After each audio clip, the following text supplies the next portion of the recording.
All right. So we should be. People will let us know, and then we'll do an introduction. But I always like to know if they can see us and if they can hear us, and if all of that's good, then put a Right. 30-second delay.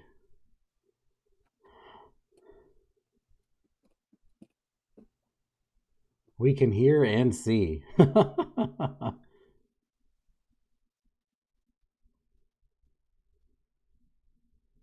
Just one guy. What's the odds? Mike can't believe the sound works, apparently. He was harassing me earlier. He's like, if Yeah. the sound and everything works, I'm going to give away a Holly wiring banner. Oh, nice. All right. So I'll do a quick introduction. So this is Scott Franks Jr. and Sr. Senior on the left, Junior on the right. And they had built, I guess, I mean, I just explained it to you, but you guys had taken like the Don't BS Me style build and were like, we should do that. And then you did it. And I'm very curious of like the thought process and how you came across it and why you decided to do it. And you can say whether or not it was worth it. Other people can take what they will from the conversation, and if they're on the fence, and they can be like, yep, I don't want to do that, or yes, I do, and Yeah. all of the above. So what I guess where we would start is how and why are you guys into cars? Because I know Senior was into cars also. Yeah. So So like Papa's racing not with Wally Park. So basically, when Wally Park started the NHRA, like he's up there. He's got to be like 80 something. But I mean, he was racing like my grandfather was racing his mom's car on the weekends, and normal hot rod stuff like that. And he's been into bracket racing for a while. Yeah, he tells the story of the day Englishtown opened, that he borrowed his mother's car, told her he was going to the movies, and ended up taking it to the drag strip and raced. nice. It was probably going like 20 seconds or something ridiculous, but whatever. That's what a stock Fairmont runs, unironically, is about 20 seconds. Yeah. So yeah, he got into like junior stock. It was from what I know, it was basically like 57 Chevy wagons for the most part, stuff like that. It's like kind of like the NHRA stock class, but different. It's supposed to be a cheaper thing.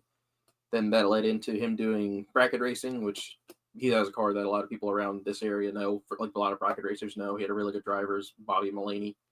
Won a lot of money races. They're pretty good. So then my dad started racing in like the 80s or 90s? Not early 90s. The picture behind him is of the Chevelle when it was in its glory days, so to speak. And that's at Englishtown. That's probably 1992. That's when it still looked good. When it was still like one solid color, and the time or the vinyl roof on top was still one existed. Piece. Yeah. Awesome burnout, but it went like 15 seconds at that point. Yes. Well, that wasn't that bad. What year? Like early 90s? Yeah. I don't think that's with a small block 350. That's not terrible at all for that period. But yeah, it's funny to see like difference. Obviously, yeah, it's too easy to make power now. That's Yeah, I was very surprised at how easy it was because I did like literally everything wrong. But that's like that's why I realized after a while, people most of them just need to be told like, this will work, just do this. Because I have a problem of giving people too many options. And I'm like, you could do these 10 things. And they're like, well, I don't know what I don't want to make these choices. Yeah, right. So that package, I'm like, this is like the easiest way to 500-ish tire. And that is overwhelmingly reliable when you use these products together. Yeah. And then I would say, so that, I mean, as that was explained and you guys did explain, that's a bit of like the family car, and it got kind of retired, and you had gotten the idea to do, like, we should just, you want to explain that? Like, we should LS that thing, and you dragged it out of the weeds, but, metaphorically speaking or seriously speaking, I'm not sure. A lot of people that come to the dyno are like, we literally pulled it out of, like, it was being swallowed by the woods.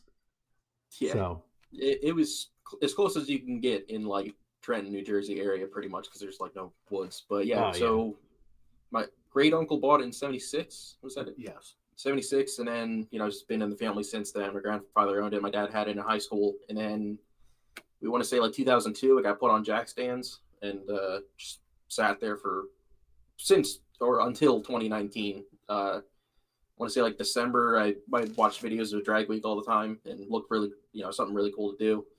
Didn't really plan on doing the Chevelle, just knew I wanted to do it and use some car. So then I like half jokingly said we should put a motor in the Chevelle and run it. Because you see it and you sat on it. It's pretty fucking bad. It's nice. Yeah, the frame is good, and so I'm happy with that. But I like when stuff's ratty like that. I can't explain it, but at least some other people feel the same way, so I'm not too strange. I had a really nice 87 LX Fox body, like a 5-speed with a 331 or something. It made like 300 horses. It was really nice, like a award-winning show car. I had to get rid of it because I couldn't do anything to it, and it was too nice for me. And I like parking somewhere and not caring about a door ding. Yeah, people are scared to park next to you. It seems pretty much. Yeah.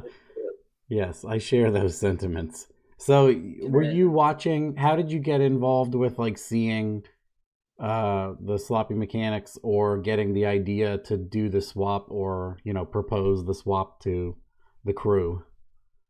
So in February 2019, the Drag Week sign up went up, and he did it. I had to be at work, but he did it on the weekend. And then after that, I was like, "Oh shit, we need a car."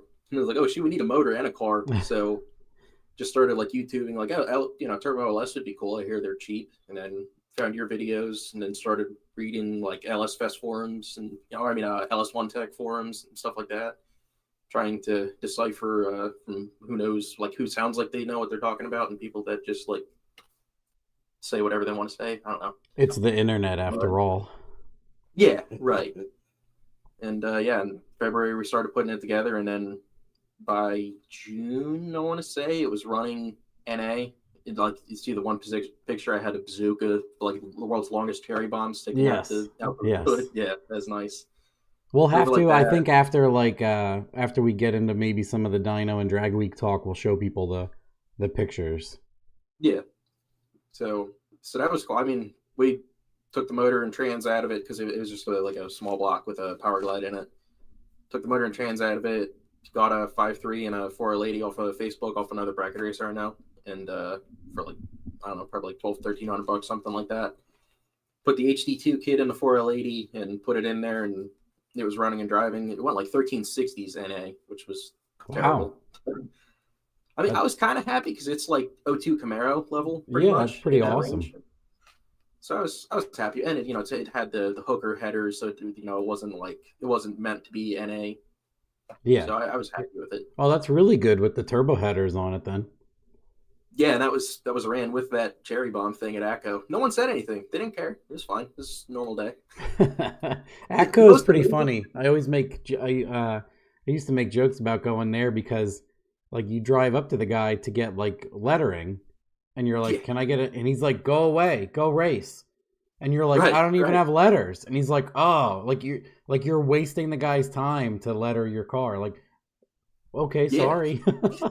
We went there once, like, and this is after the car's been together for like a year, and I rolled up. I drove it from my house to ACO, which is like an hour, and I drove there, and the only thing the dude said is that I needed to zip tie a wire to the inner fender. It's like, dude, I just drove this an hour and a half here, or an hour here.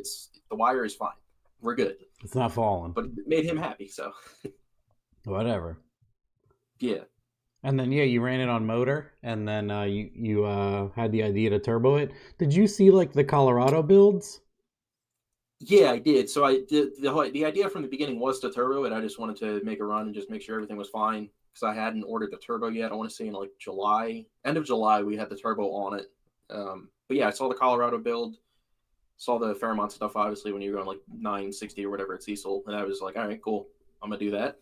Like, the whole goal is just a low 10-second street car, and I'm happy with that because I don't want to get into getting like the NHRA the safety stuff and give them $200 for a license that I'm just gonna drive my car around in. But did you have to do any convincing with your dad to get it all set up, or was he just like, do whatever, I'm for it?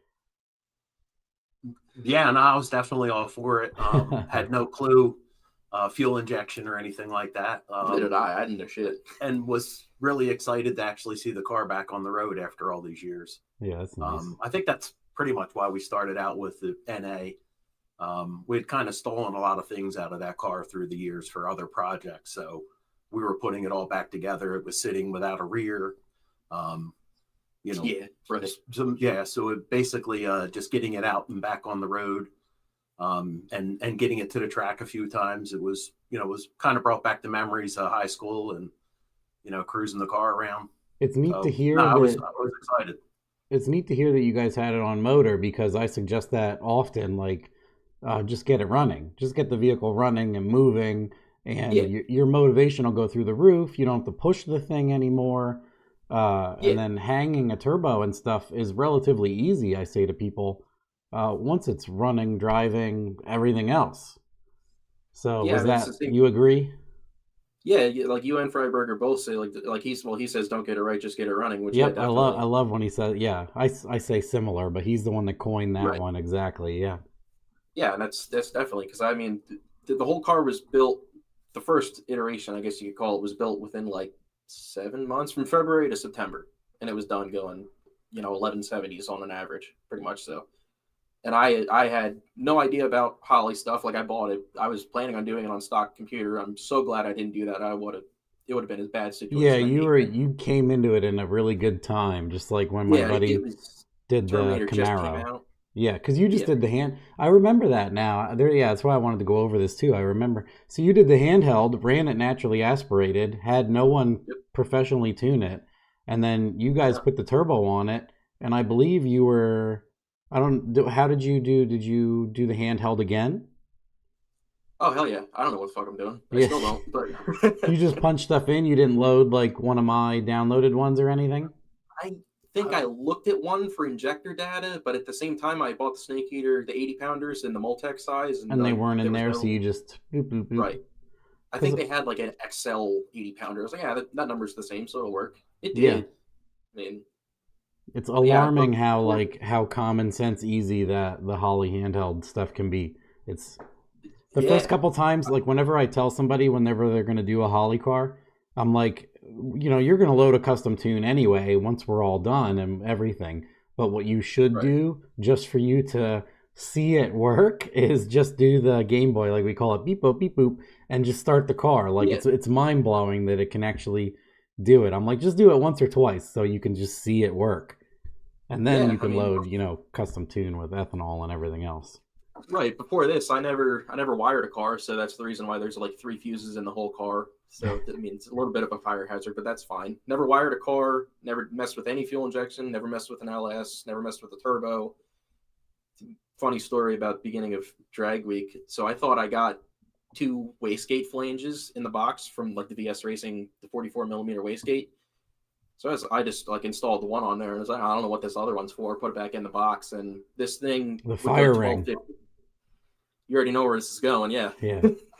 Yeah, it was going like 1250s at like 115, something like that, with a 2.0 60 foot. Is pretty pathetic. And then just beating my head against the wall. And then on the test day of Drag Week 2019, we must have made like 20 passes. Nothing's working. And then I see this other wastegate flange fire ring. And I go, oh shit, that's supposed to be in there. And like testing was already done for the day, so put it all together. And the next day it went like 1160 something. I was like, holy shit, that's cool. It's actually working now. It's amazing. Yeah, and then at some point you asked if I would tune it on pump gas the first time. And then that's when I learned about the car, and then I did so it was on a Game Boy that whole time, going 11s with just the Game Boy tune-up. Yeah, 100%. Awesome. 20 question game. Yeah.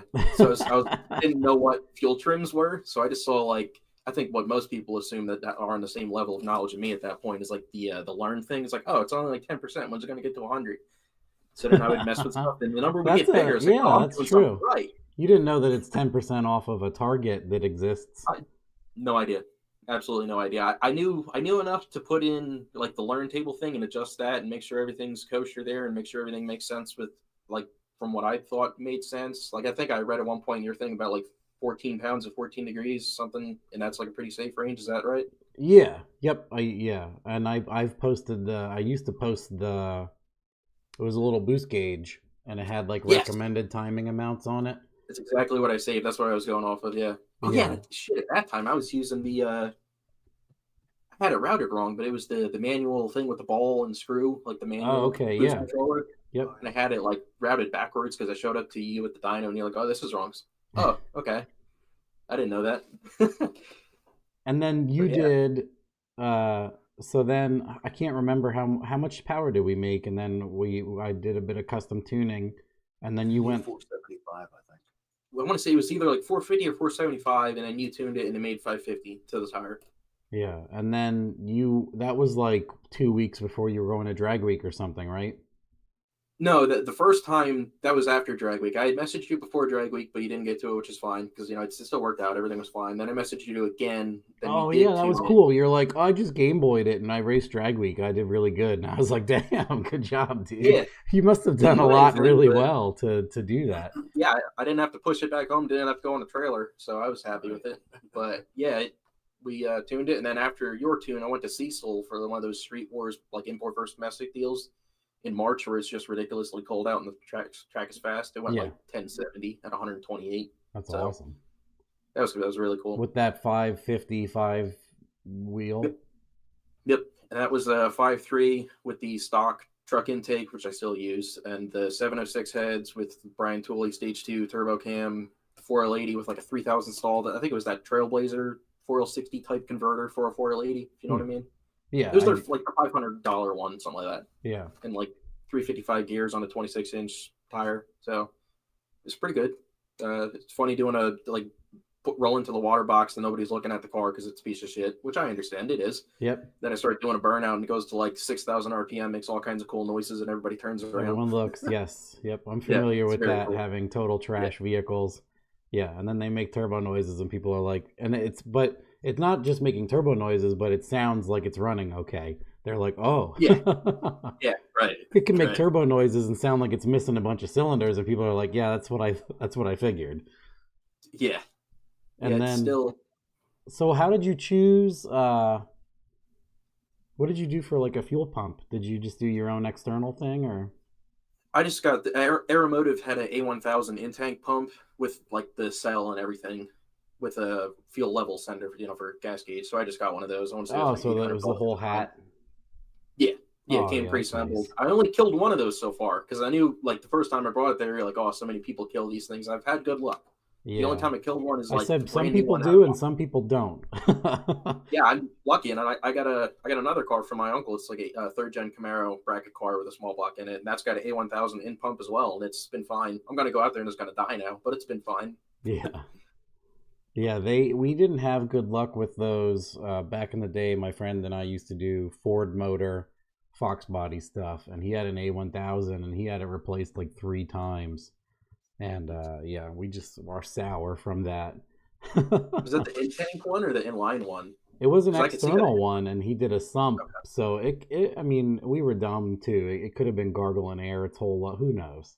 Yeah, or like me the second time I showed up to the dyno, and the fuel filter is just the worst thing I've ever seen in my life. Oh, is that was like that clogged weird completely. silver fish scale was in there or something? Yeah, I don't know if it was like bad ethanol or something. That was after Drag Week 21, where Yeah, that was after we had interesting. done the flex fuel stuff. Yeah, and then yeah, that's another one you can explain to people. So that's I forget, you were posting it or you just emailed or something, and I was like, or on the first time at the dyno, I was like, you could flex this thing and make like another 200 horsepower probably easily. Yeah, so after 2019, I blew up the motor trying to do a like a grocery getter race, like a 15-second and slower bracket race thing. So I would like launch and then get out of it completely and get back in it.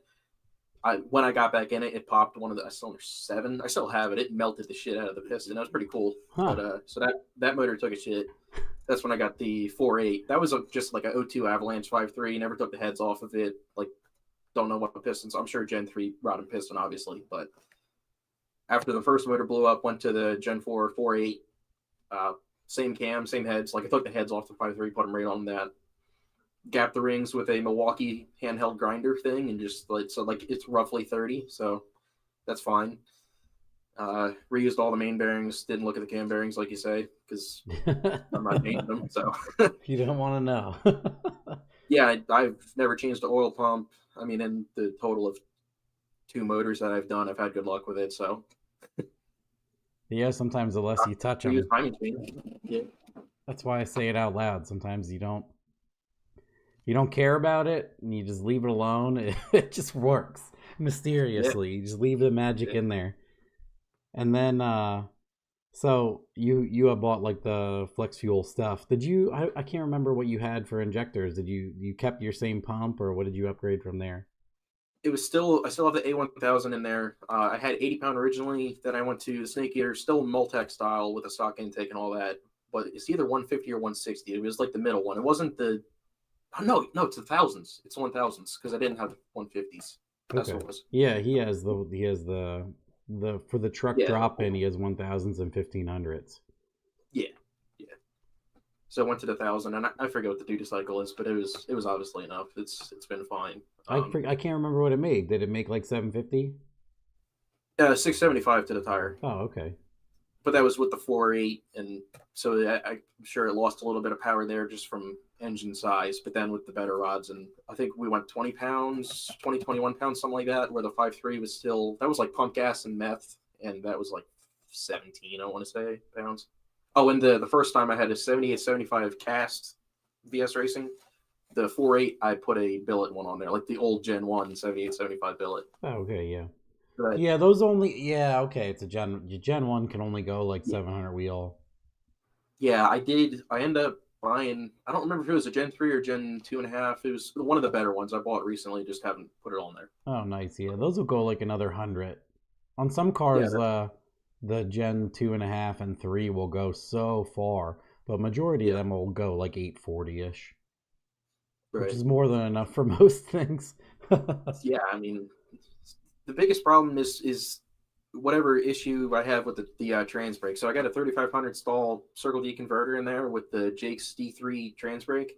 Mm-hmm. And I mean, to get the trans, my trans belt, he didn't really, he rebuilt stuff to stock and doesn't really know much about the 4L80. So I just asked him if he would do it just to help me out, and he did. But yeah, I don't know if it's a line pressure issue, but it doesn't, like, it takes minimum 3 seconds to engage and disengage, and it does not build boost no matter what you want to do on the line. Oh, weird. I mean, I'm limited in knowledge of that, but they can be, the ADE with a brake can be funny, and it's normal for it to take a little bit to apply, but it should disengage very quickly.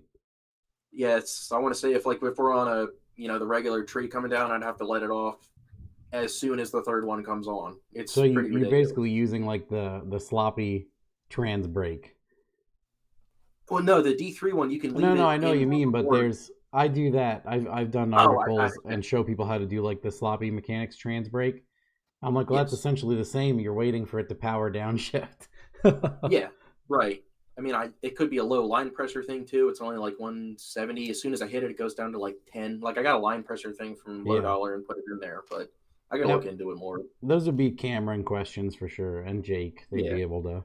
Yeah, they're funny. They can be funny too with if you want to bump an ADE or if you want to do a creep on an ADE. They're very temperature dependent because of how they work. So who's Ryan Blasser? Do you know who that is? Is it the A21? Yeah, it used to be A21 Bravo, and he changed it to Blasser builds. Okay. He did stuff recently because he has a Jake's D3, and he showed a table where he changed a bunch of the creep settings. Because you'll run into that with an ADE. Like you'll get the ADE set up to bump for you, and it'll bump too much or not enough, or it'll do strange things with the temperature changing. Yeah, I tried messing with that, and it would either not do anything at all, or it would go 20 feet.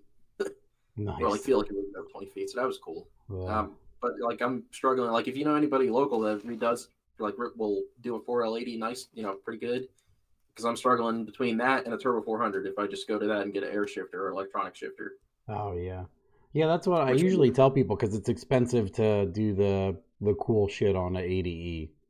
Right. So I tell people like if you're going to race a lot, a TH400 with a brake is simpler, easier, more reliable But if it's going to be Yeah. a street car, having that electronic overdrive with lockup is one of the best things you can get. Yeah. Yeah, I mean, drag week, we're doing like 70 at 2,800 or 2,700, something like that. It's the greatest shit. Just get on the highway and drive. So I only have a 355 rear gear. I mean, Yeah. Yeah, it's nice. You can have fairly aggressive gear and it still drives normal. And if you have any kind of normal gearing, you can do 90 at 2,200, yeah, depending on your gearing. Right. I know a guy, I mean, you guys are in Jersey, right? Yeah, Central Jersey. Yeah, I think I'm only like my an hour buddy, and a half from them. my friend Corey Edelman we can see if he has time to look at it if you guys want to drop it off with him. But we Sure. can save that. Yeah, right. Yeah, lockup keeps the temps out of the trans big time. That's what my buddy Dane was just saying in here. Yeah, I agree. Yeah, I've been spoiled from the beginning because I've gone like right to Turbo LS, 4L80E, all of that stuff relatively early. So when something isn't that, I'm like, ugh. Yeah. Like, I don't want to. It's just so much nicer. Like, I'm just used to it also. But my second, that's a big toss up for a purpose built car, I would rather have a TH400. Right. Just knowing that the converter, can only cost $300 and still be effective, and you can put and then a brake in a TH400 lasts a long time, and it'll do the same thing every time. It can have a 100-degree temp. It can have a 300-degree transmission temp. Like it'll do the same thing every time. Pretty cool. Yeah. Yeah, we have the True Cool 40K transcooler on there. And the first year of the 2019 drag week, it was hot as hell. It was in Virginia in September, so it was like the worst thing imaginable. It might have got to 150 trans temp. Wow. Pulling a big ass dumpster trailer with all kinds of shit in it. Yeah, the lockup awesome. Overdrive stuff it's something to behold if you haven't done it. Like, I know it's funny that Dane was just saying he went from a 400 to an 80E this last year for his Dragon Rocky Mountain Race Week. And yeah, it's just, he's like, this is insane. It just has overdrive and lockup. It's so nice. Is that the guy with this, like a 64 Chevelle? It's a Malibu. He calls it the Malibu. Okay, yeah, I have seen that. Yeah, and cool. He has the Winnebago also. He has a Winnebago. Oh, he went from a Power Glide. I forgot. Yeah, he went from a Power Glide. He doubled his gears. Yeah, right. Going nuts. And then I was gonna say, how did you take, like, because a lot of people run into what's called analysis paralysis. They see so many options and they're like, how do I start? I don't know how to start. I don't want to start. Like, did you mostly just see the Don't BS Me thing and you were like, that's successful, and Matt has 50 cars on the dyno a year that are successful, so I'll probably just do that? Yeah, it was mostly that, and then also the ease of everything being in a package, like on BS Racing's thing, that Denma package that he had. I don't even know if he still has that or not, but it was just convenient. He still does, having everything in one package. Okay. Yeah, I would say it was bigger previously, but now he has so many options from like the last 6 years. But yeah, it's incredible how it went from a budget turbo in 2010 was $900 for the turbo. Yeah. And then a couple years after that, he was able to give you wastegate, intercooler, piping, turbo, like a whole slew of things for like $750. Yeah, right. I think that's probably about what I paid. Yeah, it's wild that it started becoming cheaper to go faster, more reliably every year. It was I was like, how long can we do you know what Moore's law is with computer technology? It like steadily gets better on like the same plane forever. It's like that's almost like where Turbo LS was for a while. It was like 100 extra horsepower safely every year for like many years in a row. It was pretty wild. Yeah, like now you say like you don't even open motors up anymore pretty much. If you're going on 85, you just let the ring gap stay. The only issue is the heat on the top ring with pump fuel, gasoline. And then, increasingly, I just was pushing my own stuff more and more without touching it. And then, transitioned that into my friends' cars on the dyno. And then eventually just people.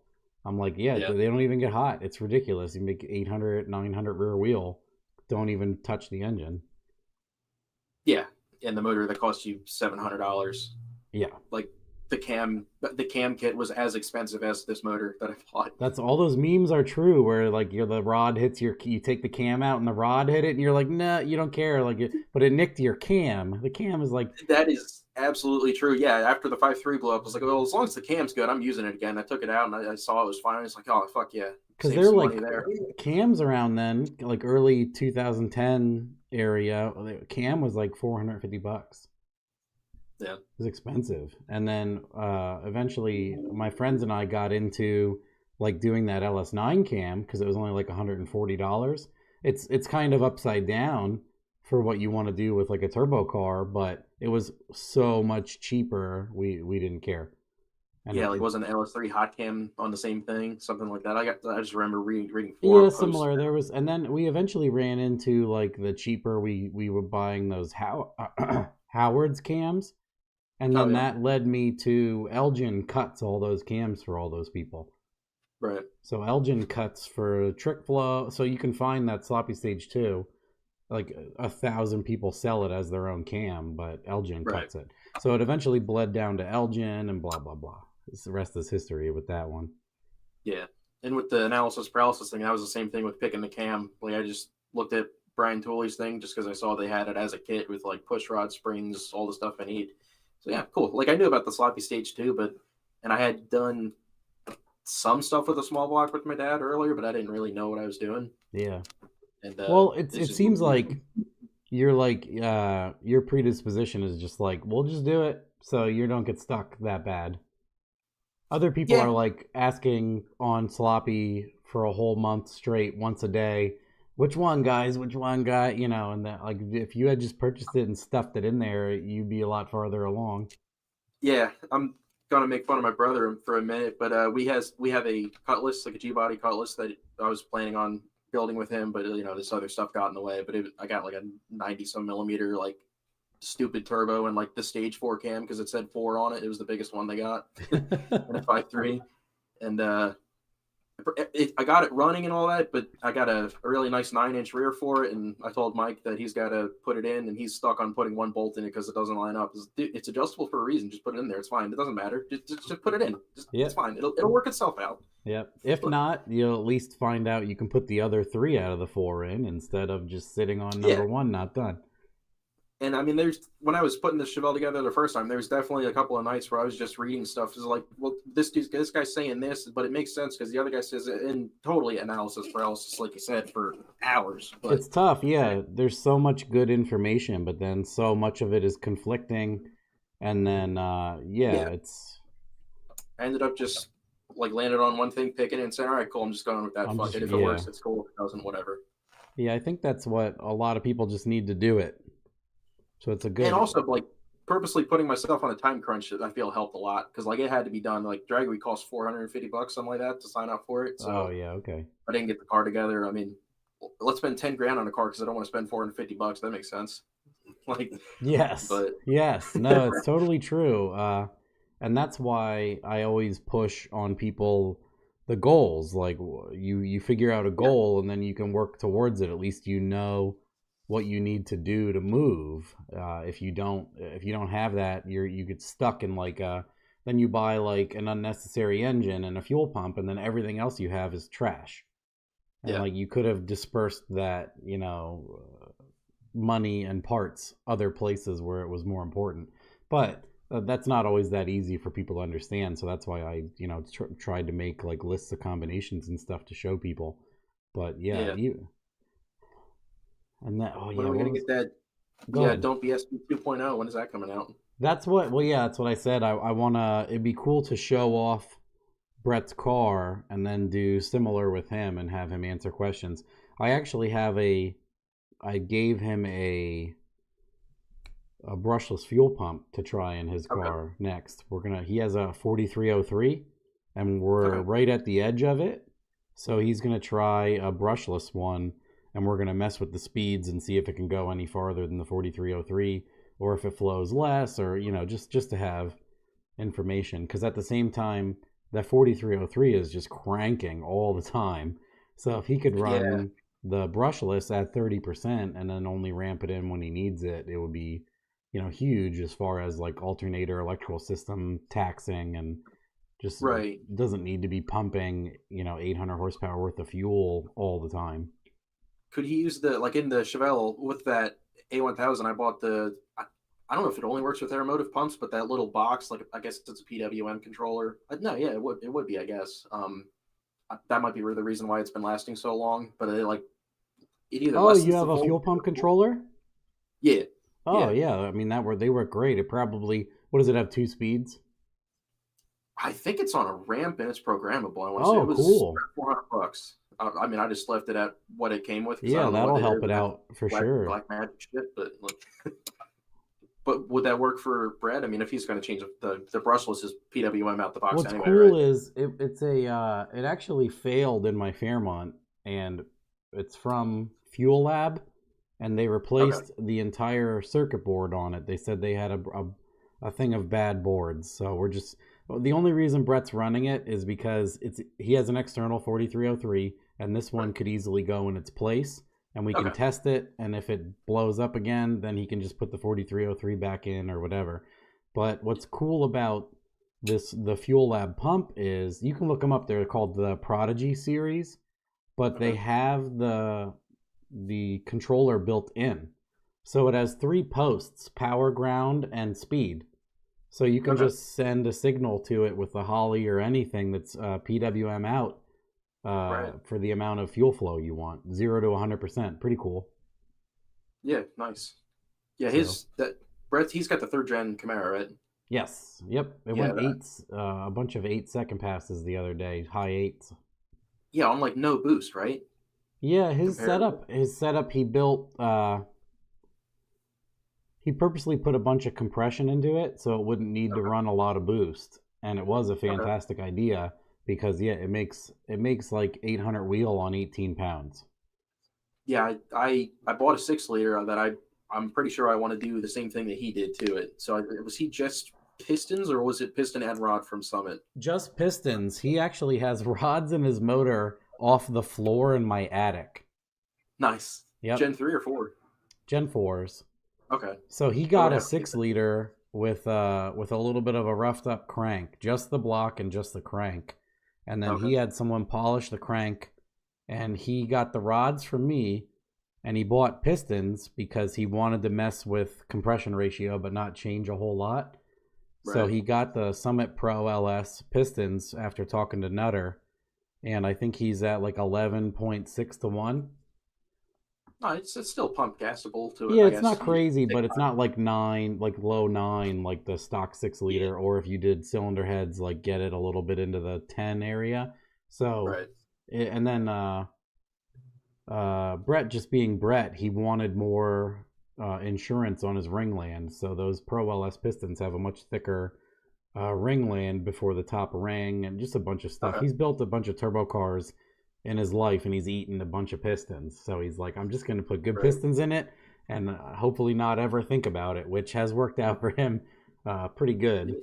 I would say the only thing he has is with the compression and it being a 6-liter, that his combination would benefit much more from like a T6, big hot side, big turbo.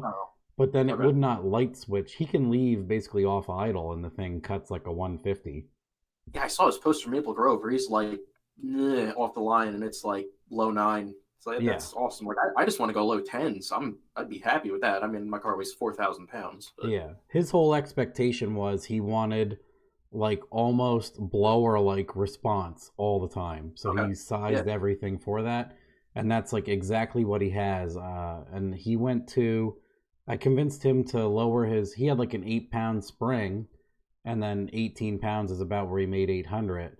And I convinced him, I'm like, just go down to like a 2 or a 4-pound spring and put a 4-port on it and have more dynamic range, And then he did that, and now he can go down to like 3.5 pounds and make like 360 wheel on pump gas. Oh, shit. Nice.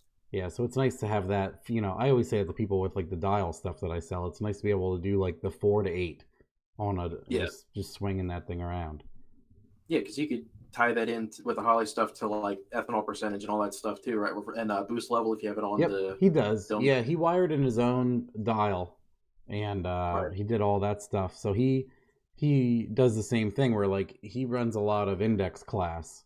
So he'll Right. do like whatever speed the class is and just move the dial till it's running, Okay, yeah. a little bit Right. faster than he needs to maybe, and then he's just lifting up top or whatever he does or needs to do. He can do it all from in the cab. Yeah, I definitely got to watch his video because I mean that looks like the way to go for this thing. Because the 4.8's it's making some noise after like day 3 of Drag Week 2021 and getting kind of pissed off at the car. I sent all the boost to it, like 23, 24 pounds. Yeah. Because it was going like 11.0 something and then like a 1090. I was like, this is bullshit. It makes 675, but it was like a 180 60 foot. So Wow. I just gave it all the boost all the time. Like it wasn't a curve. It was a straight line Yeah. through all the years. And bottom end started making a little bit of noise pulling out of Indianapolis Raceway Park. And that was on day 3. And then we kept going the next 2 days. And I think the day after that went at 1060. So with the same mile an hour. I don't fucking know. Yeah, you gotta love it. Yeah. And then I was gonna say, what, as far as like your whole swap experience, what was the most difficult thing that happened, and then what was the easiest, like unexpected difficulty, unexpected easy stuff that people could identify with, hopefully. Well, I guess the most unexpected thing was the firing, and that's just for me not knowing anything about a turbo setup, like not knowing that it had to be in there. That's really good then, if that's like the only. Yeah, well, I've like even in school, I've been pretty good about doing my own research on stuff, like looking through books and trying to find answers to stuff. And yeah, I don't know. I guess I guess you could say my whole generation of kids is all more used to looking at forums, looking at the internet, or using the internet. I guess. Yeah, that's good. You're self-sufficient. Yeah, at least tried to be, because like I told my boss about it because he's got a Top Sportsman car, like big block, like 600 some cubic inch. He goes like 6s, and he was doubting it from the beginning, which that also helped too. I like when people said I bite off more than I can chew, and then I do it anyway. And he doesn't like when I show up. It's really not that difficult, especially like because you had the Terminator, and people might not realize you literally like answer a multiple choice questionnaire, like 10 or 15 questions. And then you start the car. You don't even have to get it right. Like I didn't get any of it right, and it still ran. Yeah, it's alarming how I will get cars that people drive to the dyno, and they did a Game Boy tune-up, and it's a 3-bar turbo car with flex fuel, and there's no way to do a handheld to tell it to do flex fuel, and they chose like a 1-bar map sensor. And, and I'm like, how'd it drive? And they're like, oh, it drove better than ever since I put the Holly in it. And, like, I connect and I pull the tune, and it shows that it was, like, the long terms are maxed out, and it has a 1-bar map sensor program. And I'm like, how did it? And then I smell ethanol, and I'm like, they're like, yeah, it has a mix, And I'm like, it doesn't know any of this. You just drove it here. Like, the whole way.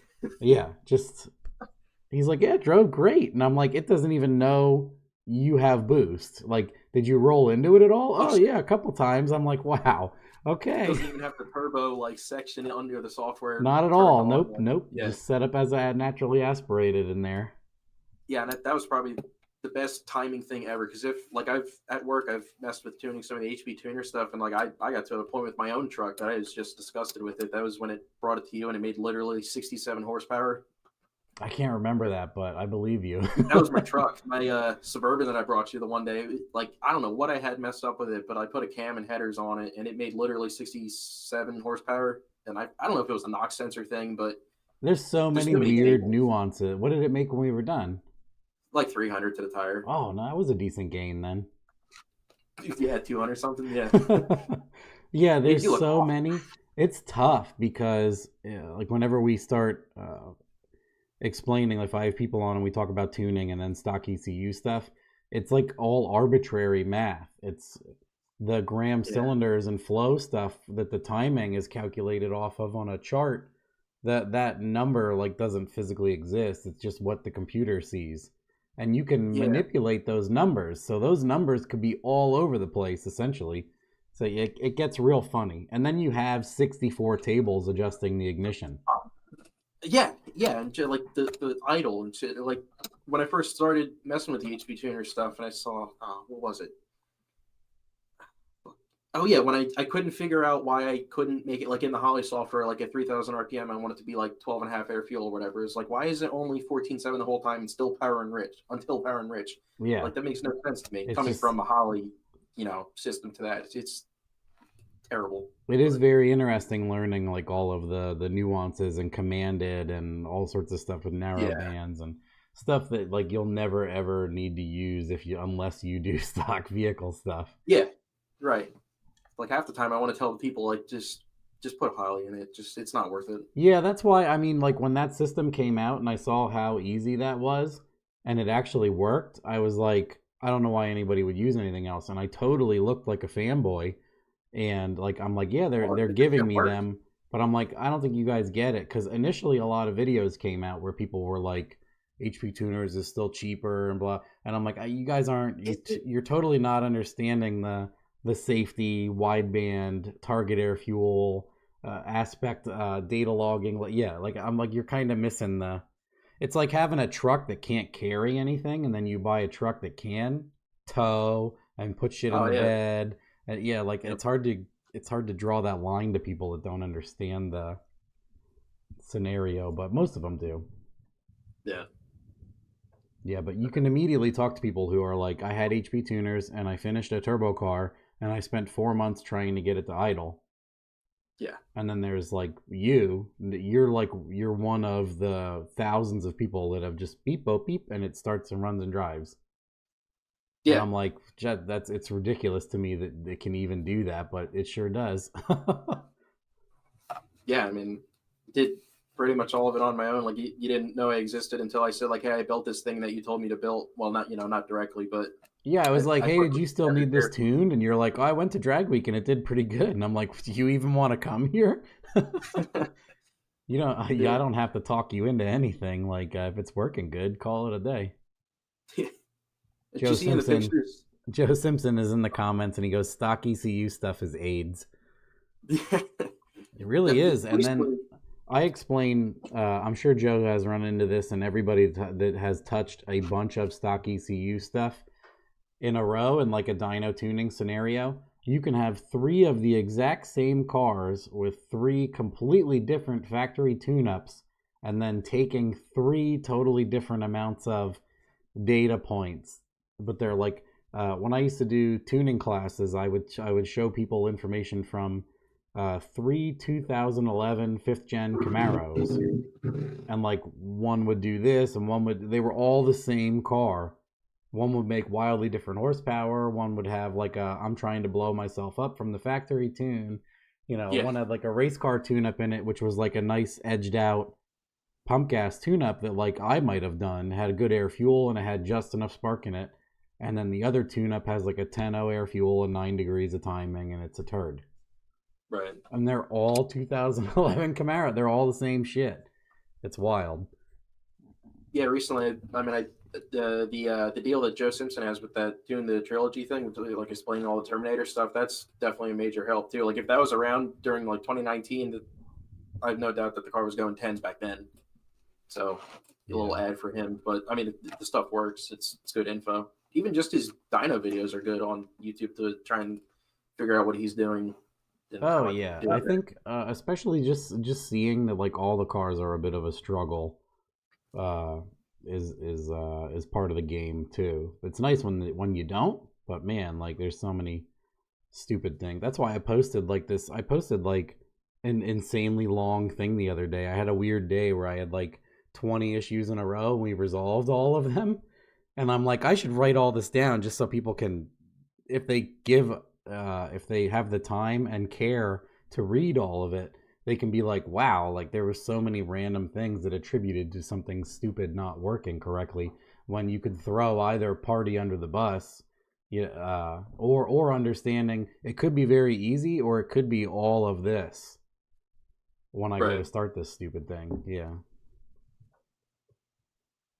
People, I'm just reading some comments quick. Oh, Mark has a weld-on pump that he's pulsing with the MSD brick, which is the, like you guys were talking about, similar PWM controller. Nice. Is that the little relay board thing, or is he talking about the grid, or is it something totally different? I think the MSD brick, I think he means just the fuel pump control module. Oh, okay. I bought a Terminator and never tuned anything in my life. And between videos from Matt, Devin, and Joe Simpson, I was able to install, wire, and set up the whole thing. Nice.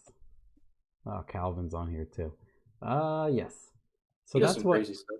I wanted to ask. So explain like how you did on the first drag week and the second drag week.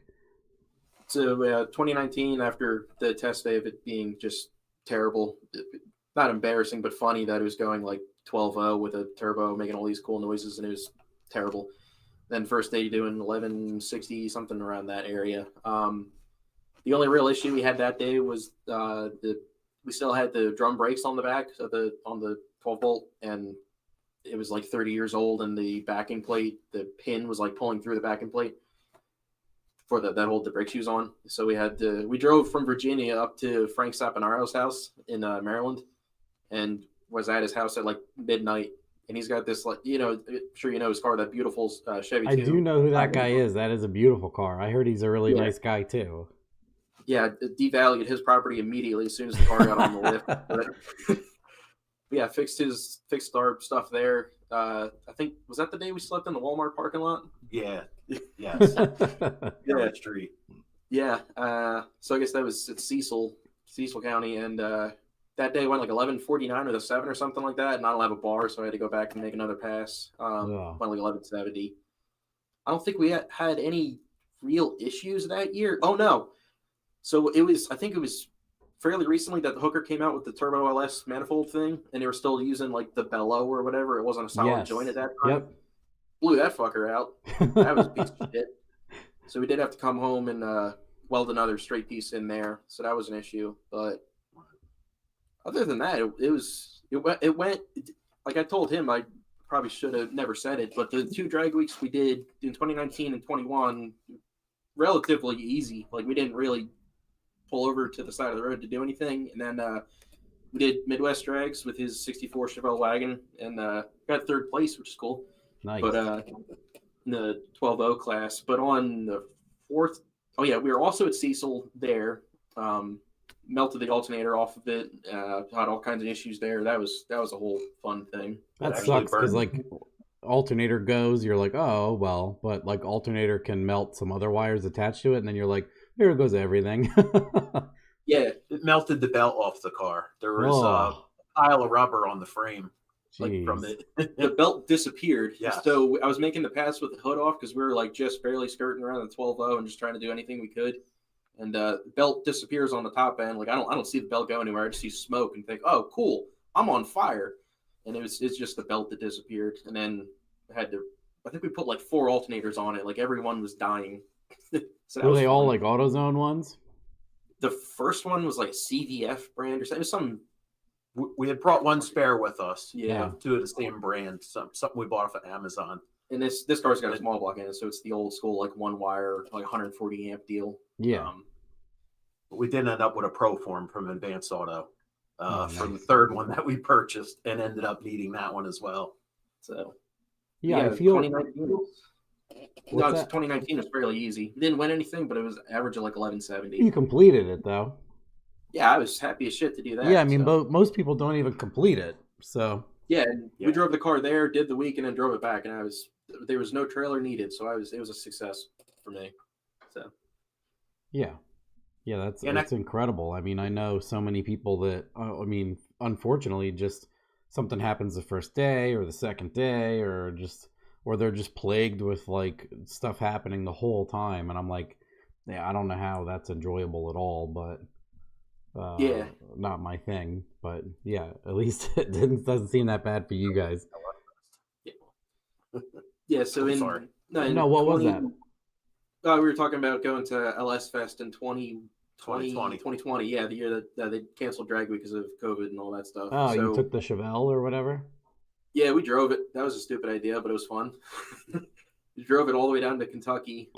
On the ride down there, we got into Kentucky, and then one of the airbags blew out, like in the shock thing.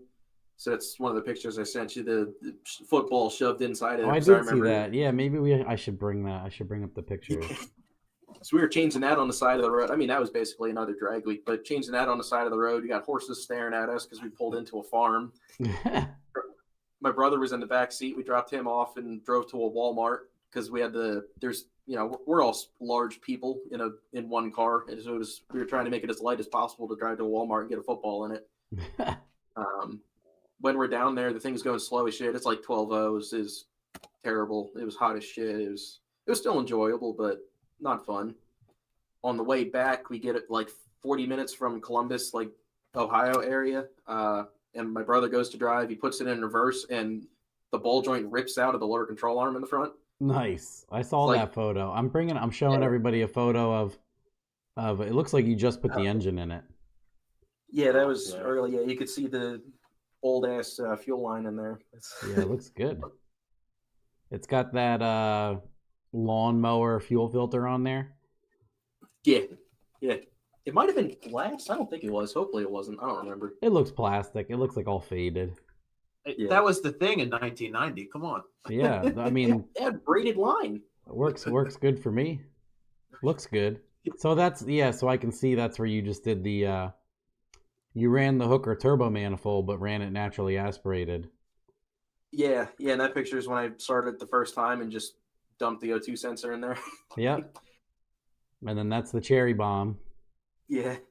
The most amazing thing with this car is I've never been pulled over in it, and it's looked like that. I think it's just a thing, like, because I drive like this, stuff out of the hood of like a crappy Colorado or these Fairmonts or whatever, and they're like, whatever, it's an old car. Yeah, and I also think they don't have enough paperwork to fill out everything that's wrong with it. And honestly, a lot of police don't know the laws, and it's just a hassle for them to try to prove it. They know that old cars you're allowed to get away with a lot. Yeah. So what's the point?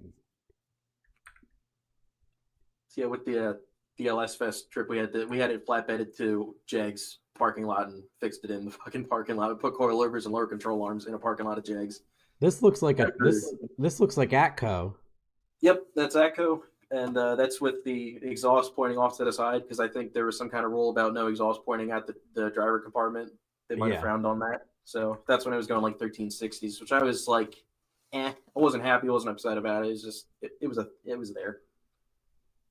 And that's putting the turbo on. Is that a monkey fab flange? Yes, it is. And that's the professional CNC cut inner fender well. Nice. You're representing all the sloppy brands.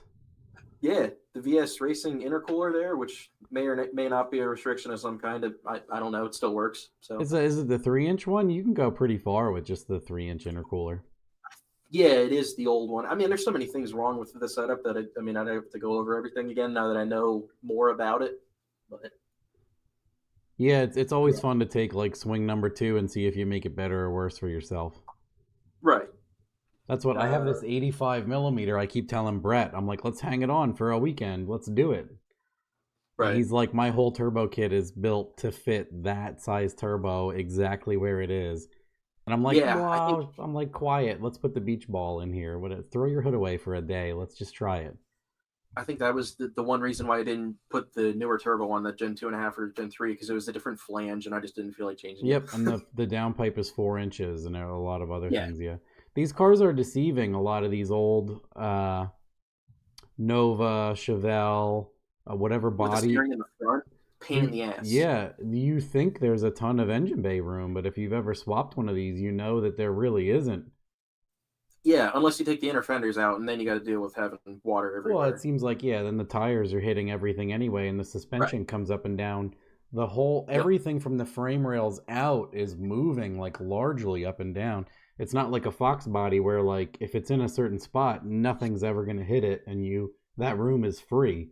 Because if you put that turbo, like, farther front into behind the headlight area, then, like, it literally, the stupid steering box and trailing arms move in and out of the way of the hot side piping. And, you know it. But, so then people buy these cars, and they do the up and forwards and take up every 90% of free space they have. Yeah, burn every single plug wire they have.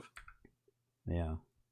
These are still I'm pretty sure these are still the plug wires from the first motor on the car still today, which is crazy. Nice. I used the metal shield things that might have helped some, but Was that a car meet or a family thing? yeah. So that was the first day we put the turbo on it.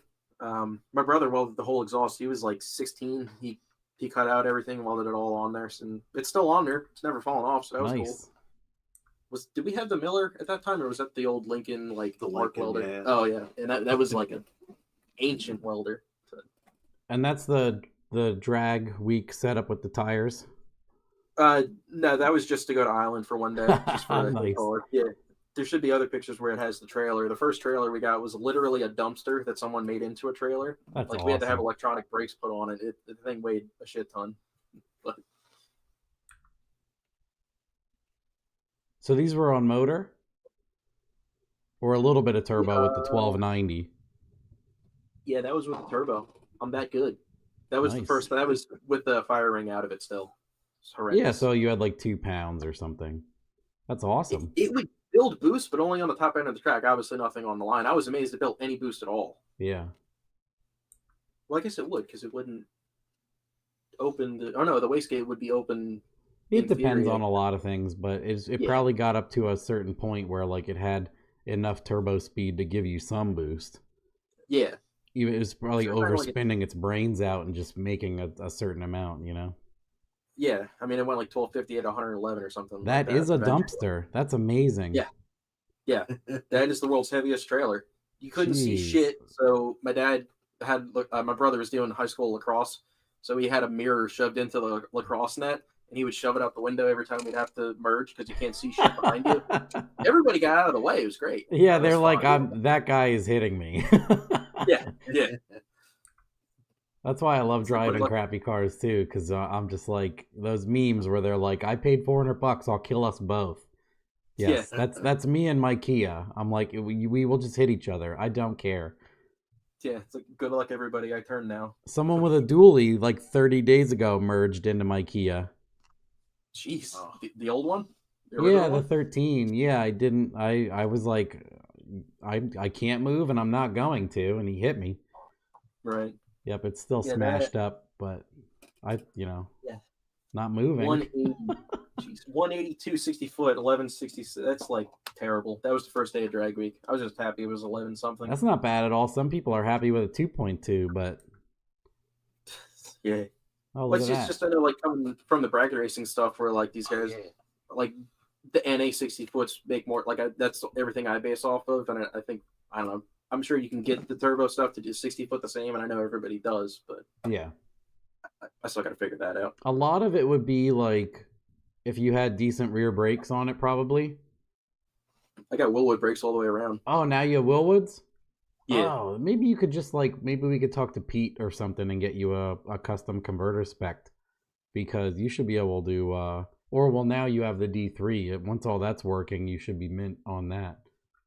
Yeah, I mean, I may not be bringing it to a high enough RPM. I think I'm like 3,200, 3,500, something like that, and it's a 3,500 stall. It's all a learning process, obviously. Yeah, you'll get it. But yeah, I do want to make it right. You'll cut some 150s in no time. There's the blown out bag, right? Yeah, with the football shoved in there because I couldn't get the bag out and I didn't feel like taking the rear apart. Yep. Yeah, the other picture with the intercooler pipe, the first run, it blew the intercooler pipe off of it about like 1,000 foot. It threw it into the weeds or something? No, so we welded that bumper on there because it's a permanent attachment now. That's hilarious. Oh, there's the control arm that ripped the ball joint and right out. Oh yeah, completely out. Yeah. I mean, we were driving through like Cincinnati and shit, and like that was the best time it could have possibly ripped out, is putting it into reverse and shooting off in the parking lot. Yeah, it could have done it anywhere. So a parking lot is a nice place. Yeah, we left my dad at we pulled into a rest area, and my dad dropped my dad off there for like 4 hours and went to Jegs and fixed it and drove back and picked him up. I looked homeless sitting there with a hitch hauler with tires, a cooler. Yeah. And here's the Pepto-Bismol picture for people that haven't seen it. Yeah. When it did that, it made $6.75 to the tire, and I drove that home. Yeah. So somehow, obviously, water got in it, and you and I were laughing about it. Everyone was like, "Oh my God, what's wrong?" And we were like, "Whatever. If it's..." I was slightly concerned, and then I told you, and then he was like, "Yeah, it's fine." It's like, okay, it's fine. Yeah, I'm like, it's either hurt and that's it, or you're gonna change the fluid and it'll be fine. And either way, it is what it is. Yeah, it didn't know me anything. It got me through drag week, drove to Kentucky and back with that transmission. I mean, I didn't do shit to it other than the bare minimum HD2 kit. I didn't change any of the clutches or anything. So yeah, I mean, that's how I've always lived. The install 60% of an HD2 kit and clap your hands, call it a day. Yeah, I watched the video you and Cameron and followed it from like years ago, rebuilding one of them. So. Oh no, yeah, that's Corey Edelman actually. Okay. Where I'm in my Allentown garage with like the weird concrete aggregate floor. Yeah, that's who I would say that if he has time and if he accepts, he could look at your ADE. But I don't know if he's done a bunch of the trans brake stuff, but at least he has done a ton of ADE stuff for me. Yeah, cool. And then, is this when you started it? Yeah, that's what it originally looked at. Because you guys were saying you stole the rear out of it at some point for something else. Yeah, put it into another. It became a parts car for a while. Like if we needed a rear for a car, I think we took the transmission out of this that's been sitting for 20 years in there doing nothing, put it in his Chevelle wagon and did Midwest drags with it, and it made like 70 passes over the week. I think Michael Marks is watching. He'll probably say how many, but it was a ridiculous amount. He said like 175 earlier or something insane. I think I counted it. We did 50, I think. It was 55, something like that. Yeah, I mean, obviously he's just, but still, yeah, that's awesome. Yeah. The 12.0 class was close. I think first place had an average of like 12.009, and the next guy was like 12.014, and I was like 12.017. It was within a couple thousands. Wow. Between first and third, so that was cool. That's really close. That was the Chevelle's home for probably 10 or 12 years. Right there. Yep. Yeah, there's marks. Like one side is more sun faded than the other because the sun hit it, and the other side had moss growing on it. Nice. Still, I mean, what? Well, yeah, right. It's still. We refuse to clean it off. Yeah, I will never wash the. I've washed the wheels and the windshield. I will never wash this car. This is funny. Brandon Weber here goes, I would rather eat broken glass than drive through Cincinnati. Yeah, it was not enjoyable. Those roads suck. And it was just a highway. But that's Atco with the all motor passes. Yeah. And then what's with the bushes? So that was in between drag week 2019 and 21. That was after it sat, and it like that section of the lawn, it always gets overgrown, so we pulled it out there. Oh, nice. It's just funny that shit was growing through it. My wife's morning glories, they actually grow fairly fast. I mean, that was maybe a month of it sitting there, but it looked great for the photo. Yeah, it's funny. It grew right through the whole car. Yes. And then this is drag week. The wheel. Yeah, I think that's it. Byron, I want Indiana. to say. Yeah, that track's cool. Like you could sit at the starting line, you see a nuclear reactor off in the background. Oh, is that it? That might be it. That's it. Yeah, I had used some weird.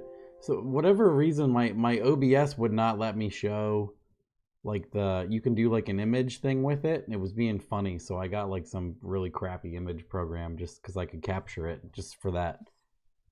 Right. But yeah. Anyway. Yeah, that's what was that? We went to LS Fest. I did school in the back of the car because everything was virtual. Yeah, that's my brother. Yeah, that's funny. Yeah, that's a picture of him eating the McGriddle on the back seat because he was tired. He was the highlight of his vocational school class. His teacher is actually a drag racer as well. Oh, nice. So whenever they called in, the class would kind of listen in and just listen to our adventures for the day, I guess. Sitting in line at Wendy's, things like that. Yeah. Yeah, that's awesome. Yeah, we've done a lot of cool stuff with the thing. And it was all pretty much because, I mean, I don't think we were originally talking about putting a big block in it or whatever, just because big blocks are cool. But, I mean, that would have cost the same amount of money just in the big block as I spent on the whole car. And it would have been most likely slower. Yeah, it's tough. It's tough once you've done it now. Like, in your head, you're like, I could probably do it for half the cost next time and do it better. Yeah. And then anytime you ever, like you said, you have like a nice transmission with a D3.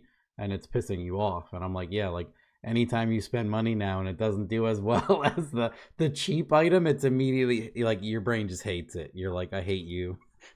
Yeah, and like the Turbo LS making the cheap horsepower, like I got another bracket car and I bought a 396 small block for it, and it makes 500 horsepower and it costs $8,000. It physically hurt because like that is ridiculous. Like no, like in a Turbo LS that could probably be making fucking 900. Yeah. Like, but yeah, like one of the 80 millimeters, you're easily in the 800 range. I've done a lot of the, like a 6.0 and a 88 T6, make like 990 wheel. It's disgusting. Yeah. Oh, Dane has a good question. Any new goals for the car or things you guys would like to change? Well, the goal from the beginning has always been to be like a low 10-second street car, and it still haven't really got there. Like if it could go like 1030s repeatedly, that's pretty much the end goal. Never going to restore it or anything like that. First, because it costs way too much money, and I enjoy when we brought it to Carlisle to the car show there for the GM one, and like it's all labeled, looking like a barn find SS with all the 396 badges and all that.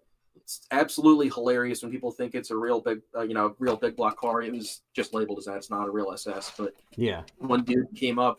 I wasn't at the car, but my dad was. You say it. Yeah, sitting there, a gentleman comes walking over kind of fast to check the car out. He looked really excited. Once he gets over and looks under the hood, all I hear is fucking LS. And he turns around and walks away. Funniest moment of the weekend, I think. Yep, sitting in your driveway was a much better life for it, I guess, right? To that guy. Yeah, right. And I mean, that's also a lot of the enjoyment from the car is like other people's reactions, either positive or negative. Like, I don't care. I like it, so it's cool. Yeah. We went to a car show in Maryland, an all-Chevelle show this past summer, and we won a trophy from their ladies group. And hopefully I get this kind of right. They had a little story that they said about it, and part of it, the reason why they chose the vehicle is they said, if this vehicle showed up at our house for you to take us on a date when we were younger, my father would have said, you're not getting in that car. We thought that was fantastic. Yeah, that's funny. So yeah. Are you going to Six Summer? Calvin is asking. I want to. It's just like driving to Florida. It kind of sucks. Yeah. And just the time off of work, really. But I definitely want to. Like Midwest Drags was cool, but I like the more, I guess, structured thing. Like they don't give you most of these drag week things. They'll tell you like you have to go on this route, take this road, do all that kind of stuff, and it's cool because everybody's kind of following each other, like Cannonball Run, I guess, in a sense. Midwest Drags, they told you like. It was more laid back. Like we're at this track, just go to this checkpoint and then go to the next track. And it was, I don't want to say scary, but it was just different because like people were going in 30 different directions, and like if you got broken down on the side of the road, you're totally boned. Yeah, you're wondering like, are these three people going totally the wrong place? Yeah. But yeah, the Six Summer stuff looks cool. So I'd like to do it. I mean, February in Florida seems really cool, but I'd like to do it at one point. I definitely want to do Rocky Mountain Race Week because going around like Colorado mountains and all that, it's just awesome. Just the scenery is totally different from New Jersey. So yeah, definitely. Yeah, that's what I took from like my biggest take from watching Dane's videos of this last Rocky Mountain Race Week he did is like it's just a giant scenic vacation nearly with drag racing built in. Yeah, watching Cletus's videos, it looks cool as hell. Like at first I was opposed to the drive days thing. I was like, oh, that's lame. This should just go to a drag week, just go to a drag strip. But then I realized like they're going over like 5 or 6 states and not the Midwest, that further out west, but like you can't just get to a drag strip, I guess. I mean, it's cool. I enjoy that now. And in Drag Week 21, we went on part of Route 66. That was pretty cool. Like the original Route 66. That was fun. Oh, that is neat that they incorporate that in there, Yeah. They may or may not have to. So, are toll roads in Florida? I don't know. I guess it depends. This guy's asking if toll roads in Florida are a pain, and I would say like 50-50. There's parts of Florida which is like toll road nightmare, and there's parts that aren't. So it would depend on where you are, I would say. Yeah, like we used to drive to Disney every year pretty much, and I think the Orlando area sucks, but from like when I remember being as a kid, it wasn't that bad. You would know more. But... Yeah, no, I'm not that big of a deal. Congestion, but your Easy Pass works everywhere, so Yeah, and we're used to New Jersey traffic anyway, so it really wasn't a big deal. Yeah, I know what you mean. Yeah, I mean, I live, I used to live in Allentown, but now like Philadelphia is like an hour south of me, so I've been in plenty of that my life to. Yeah, anything on 95 at all is just the worst thing ever. Yeah, so like the one year my wife and I flew out to California, rented a car, and like zigzagged the United States on the way back. And I'm Cool. like, literally everyone drives better than the Northeast. Every single person, truck, car, even the deer are more respectful out of the Yeah. Northeast. It's so as soon as like you don't even need road signs. As soon as you get towards like, because we came up through Kentucky, Virginia, towards Maryland. As soon Right. as you get close to Maryland, the trucks are already doing the roll racing, 40 miles an hour in a 2-lane. You're like, we're close. We're close, guys. We're here. Yeah. We're home. The trucks are door to door with each other, 45 miles an hour up a 6-mile hill. We're Yeah. definitely close to home. Get used to the danger, I guess. Yeah, so it's just Driving around normal. here. So everything Yeah. else was fantastic because of how awful it is here. Right.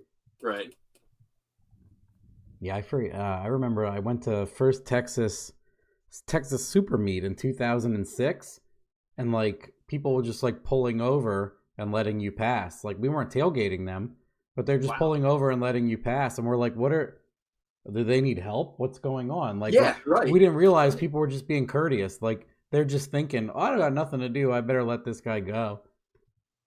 And being from the Northeast, that's confusing. I'm like, Somebody what being kind of courteous. asshole? What the fuck is this guy doing? Like, yeah, immediately Exactly. the angry Northeastern comes out, and you're like, you need to get fucking hit. Like, what do I need to like bump you up? Like, what? Why are you pulling Yeah. over? Are we gonna start a fist fight? Oh no, literally just letting me pass because he's being nice. Wow, It's confusing. this makes me uncomfortable. Thanks. Yeah. Thanks Yeah. for ruining my day, guy that let me pass. Right. What is yeah, and then I guess so do we, like you said, stuff you wanted to change. Do you think all you need to do is refine the combination as is to get it to your low like 1030 goal, or I mean, If you can get your transmission straightened out and get a better 60-foot, yeah, there. I know that's Problem, a it major seems. part of it, but I can tell going from the 5.3 to the 4.8 just because it's a 4,000-pound car that I'm driving around. Out of boost, it sucks. Like there's like no torque and all that. It's still drivable, it's manageable, Yeah. but because it's so heavy, and now that I got a 6-liter, just I think that's going to help out a lot. yeah, in big getting time. trippers. I used to say that to people all the time back in the day. They would go like, well, what's the differences between a 4.8, a 5.3, and a 6-liter? And I said, I'm like, the amount of torque they make out of boost. Other than that, they are exactly the same. They'll make the same Yeah. power. They have the same failure points. But yeah, like the 6-liter just has that stomp down low. So yeah, Yeah. if you have a heavy car, you need it. Or Yeah, you need right. like a very well thought out converter setup, Yeah.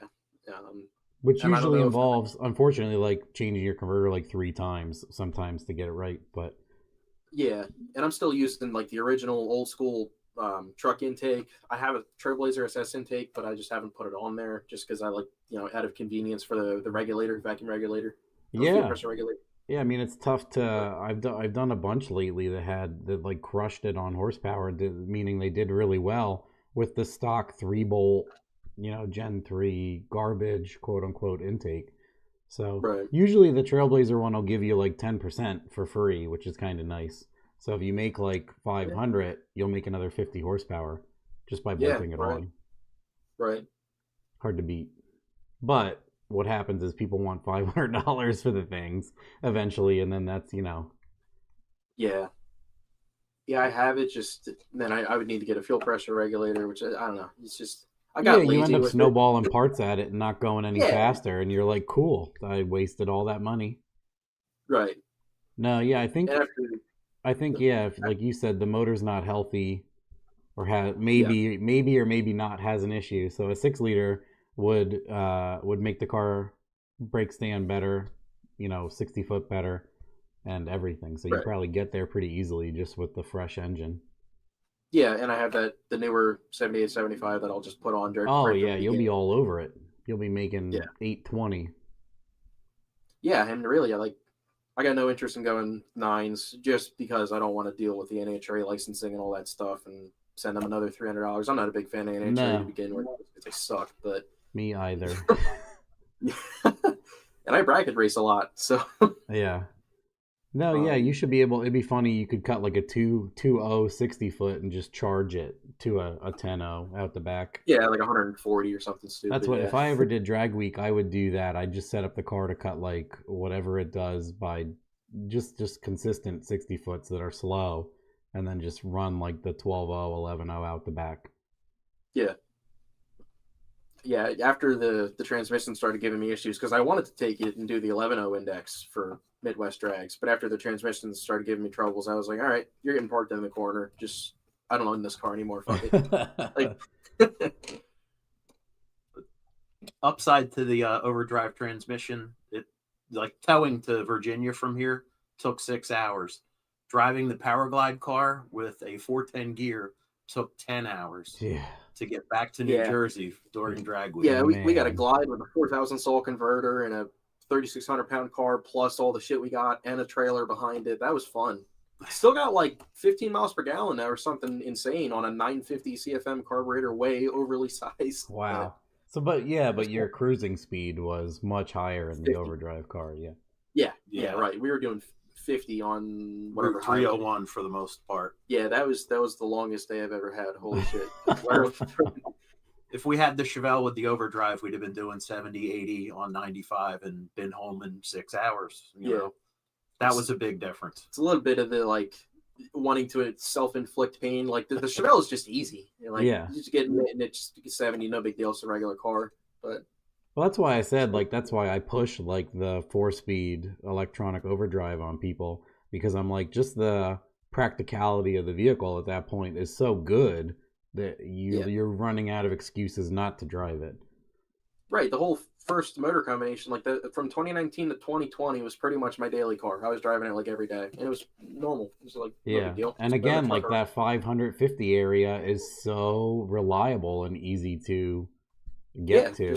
It's hard to hurt stuff with that, especially like the LS and that transmission. You can do a lot wrong, and it's hard to hurt them with that 500-ish wheel. Yeah, I mean, my brother drove it to his Votech school a couple times. Like it was a regular car that just happened to have 500 horsepower and look like total shit and be slightly sketchy. But yeah, until you roll in like 40 miles an hour and start doing rolling burnouts, other people really. Yeah, he gets scared sometimes, especially with like the making 675. Like you can just gun it and it's just tire smoke everywhere. It's awesome. Yeah, imagine like 9 and change with that thing. Oh, it's ridiculous. Yeah. And then imagine you have a Fox body that weighs 3,000 pounds.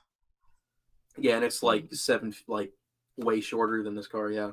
Yeah, it's ridiculous. That's why like I get every now and then I get those people that have like they built like a turbo Civic and they're like, oh, I got into turbo LS stuff, and they have a 480E, a Fox that makes like 840, and I'm like, if you step on the gas pedal wrong getting on the highway, you could die. I just want to say it out loud, because yeah, and if it's in 4th gear and it lights the tires and it upshifts to like 200 some miles an hour, you're going to have to lift the throttle for about 600 feet till the rear end comes back under control for you to straighten it out. And they're like, oh, yeah. And I'm like, yeah, yes. Yeah. And also, I've never had a blow-off valve on this thing at all. So, I mean, it's also continually sketchy after you do lift because the turbo's still blasting all kinds of shit in the intake. So, I really should put that on. I haven't run them for a long time. Yeah. I haven't put them on a bunch of my cars just for fun. 3,000 pound Fox body. Oh, Tech Mark. Yeah. Well, people that put cages in them, people that actually buy a Mustang, their Mustangs are heavier than Fairmonts. And then when you cage them, they're heavy too. So if you just drive around in uncaged Fairmonts your whole life, you're easily in the 2,700 pound range. Yeah. The first time I put it together, I didn't know anything about hot sides. So I just all right, pipe goes from here to there. That's easy. So I used a 3-inch pipe, So that's probably also why I had 2 second 60 foot. So I recently put a 2 1/4 on, and it did get better. But yeah, still using the same 44 millimeter wastegate, which should be good with the 6 liter and the new 7875. Yeah, no problem at all. Yeah, that's another, like, I think I even said that to you. I'm like, this obviously isn't like perfect functionality or visually, but it's going to work for a long time and it's fine. And you finished it. Good. You know, because people, that's why in like, I did that in the one Fairmont. I purposely made the hot side like as ugly as possible with leftover ugly pieces that I had. And that thing went 1060. Yeah, and like people still post pictures of that hot side and they're like, oh, my friend has a welder and he can do it cheaper. And I'm like, yes, I purposely made that as awful as possible. And that car still went 10s with a turbo that was too small and everything else. Right. Yeah, you've seen the wastegate dump tube where it comes out and then does more than a 90-degree back with the worst popcorn weld you've ever seen holding on. But that thing is solid. It's never broken. It's been fine. It's like a foot and a half long, break to the ground. You can stand on it. Yeah. But yeah, I think it's good that you have that built in. At least like you're not just afraid to try it. Just do it. Yeah, I mean, I was a little hesitant at first, but then like the more I read, I was like, oh, there's a whole bunch of people that have done this. So I mean, I can't fuck up possibly harder than anybody else has so far. And I haven't yet. So yeah. No, yeah, even my one, the one Fairmont for fun, I had Tony Reiners build me a turbo kit that had a 190 diameter hot side. So under 2 inches. And it worked phenomenal. So you can take that into consideration too.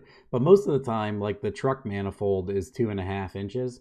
So I weld like a 2.5 to it. And buying 2.5 inch mild steel exhaust bends is cheap. So it's easy to just, and then also like if you're buying Monkey Fab's inlet flange and stuff like that, it has 2.5s, you know. But yeah, 3 takes up a ton of room, and I feel like it loses a lot of exhaust speed, like letting it expand and then having to crush it again into the tiny bit that is actually the turbo inlet. Yeah, because I want to say like the part that comes out of the driver's side header to go around the part, you know, that U-shaped thing on the hooker header. I think that's like 2 1/4, and then it goes to a 3-inch outlet back to a 2 1/4. Like it's probably not the most efficient thing. I know it's not efficient, but yeah, it's running 10s. Yeah, it hasn't given you any problems. Yeah. Oh yeah, someone was saying, "What's my opinion on the Haltech?" I think its competition is cool, and I'd like to try it, but no one even has it, so it's hard to say. It's hard to have an opinion on it. Yeah, I've tuned Haltech stuff. I don't particularly like their software, but I'm all for anybody contending with Holly to create budget ECUs. Because Holly could just be raising their price because people are buying it. Right. Which is what, you know, we figured in the beginning is it would be cheap and then maybe go up and vice versa. But I think what's nice is I think it has the PDU built into it. So it's like a version of the R3 that is firmware locked out is what I hear to work with the Rebel LS is what they're calling it. So they're locking out the power usage and just putting it right back into their own engine harness and whatnot. I'd like to look at one and make plug and play stuff for it, like the Holly stuff that I make. Right. So I know on their harness, I was trying to dig up photos that people took of it at like PRI, and they have an input-output, you know, connector, and I'm like, oh, I want to make that so my garbage plugs into that. Right. Let's see, Brandon Weber goes, are those transformers on the shelf? Yeah. It sure looks like them. Absolutely, yeah. Well, he sounds pretty excited, so. My mom wanted me to cover them up. It's like it's people on the internet. This is fine. They're gonna be all for it. Yeah, it's worse if you try. Yeah, so I think I bought most of them for him. So nice, nice. Yeah, my kid has 1,000 Lego things right now. 1,000 of them. That is like the most expensive plastic ever. Oh man, the Lego is insane. I was just literally saying that to my kid because he was looking at one the other day and it was like $49. And I was like, the small pack. I was like, what the hell? Why is Lego so expensive? Yeah. I've noticed that there's like third-party Legos now on Amazon, which I thought was funny. I do, yeah.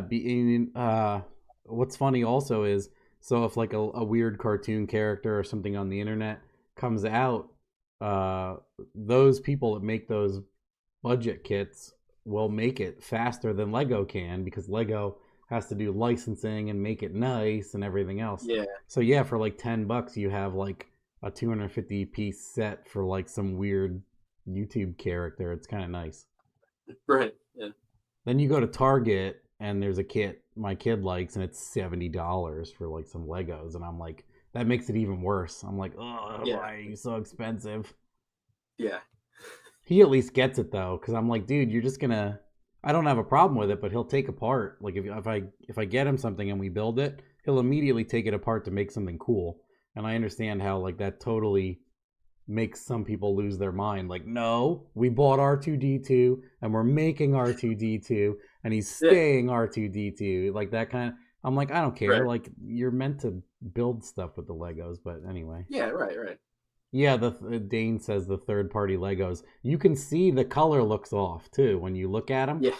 You're like, this is not green. This is some weird green.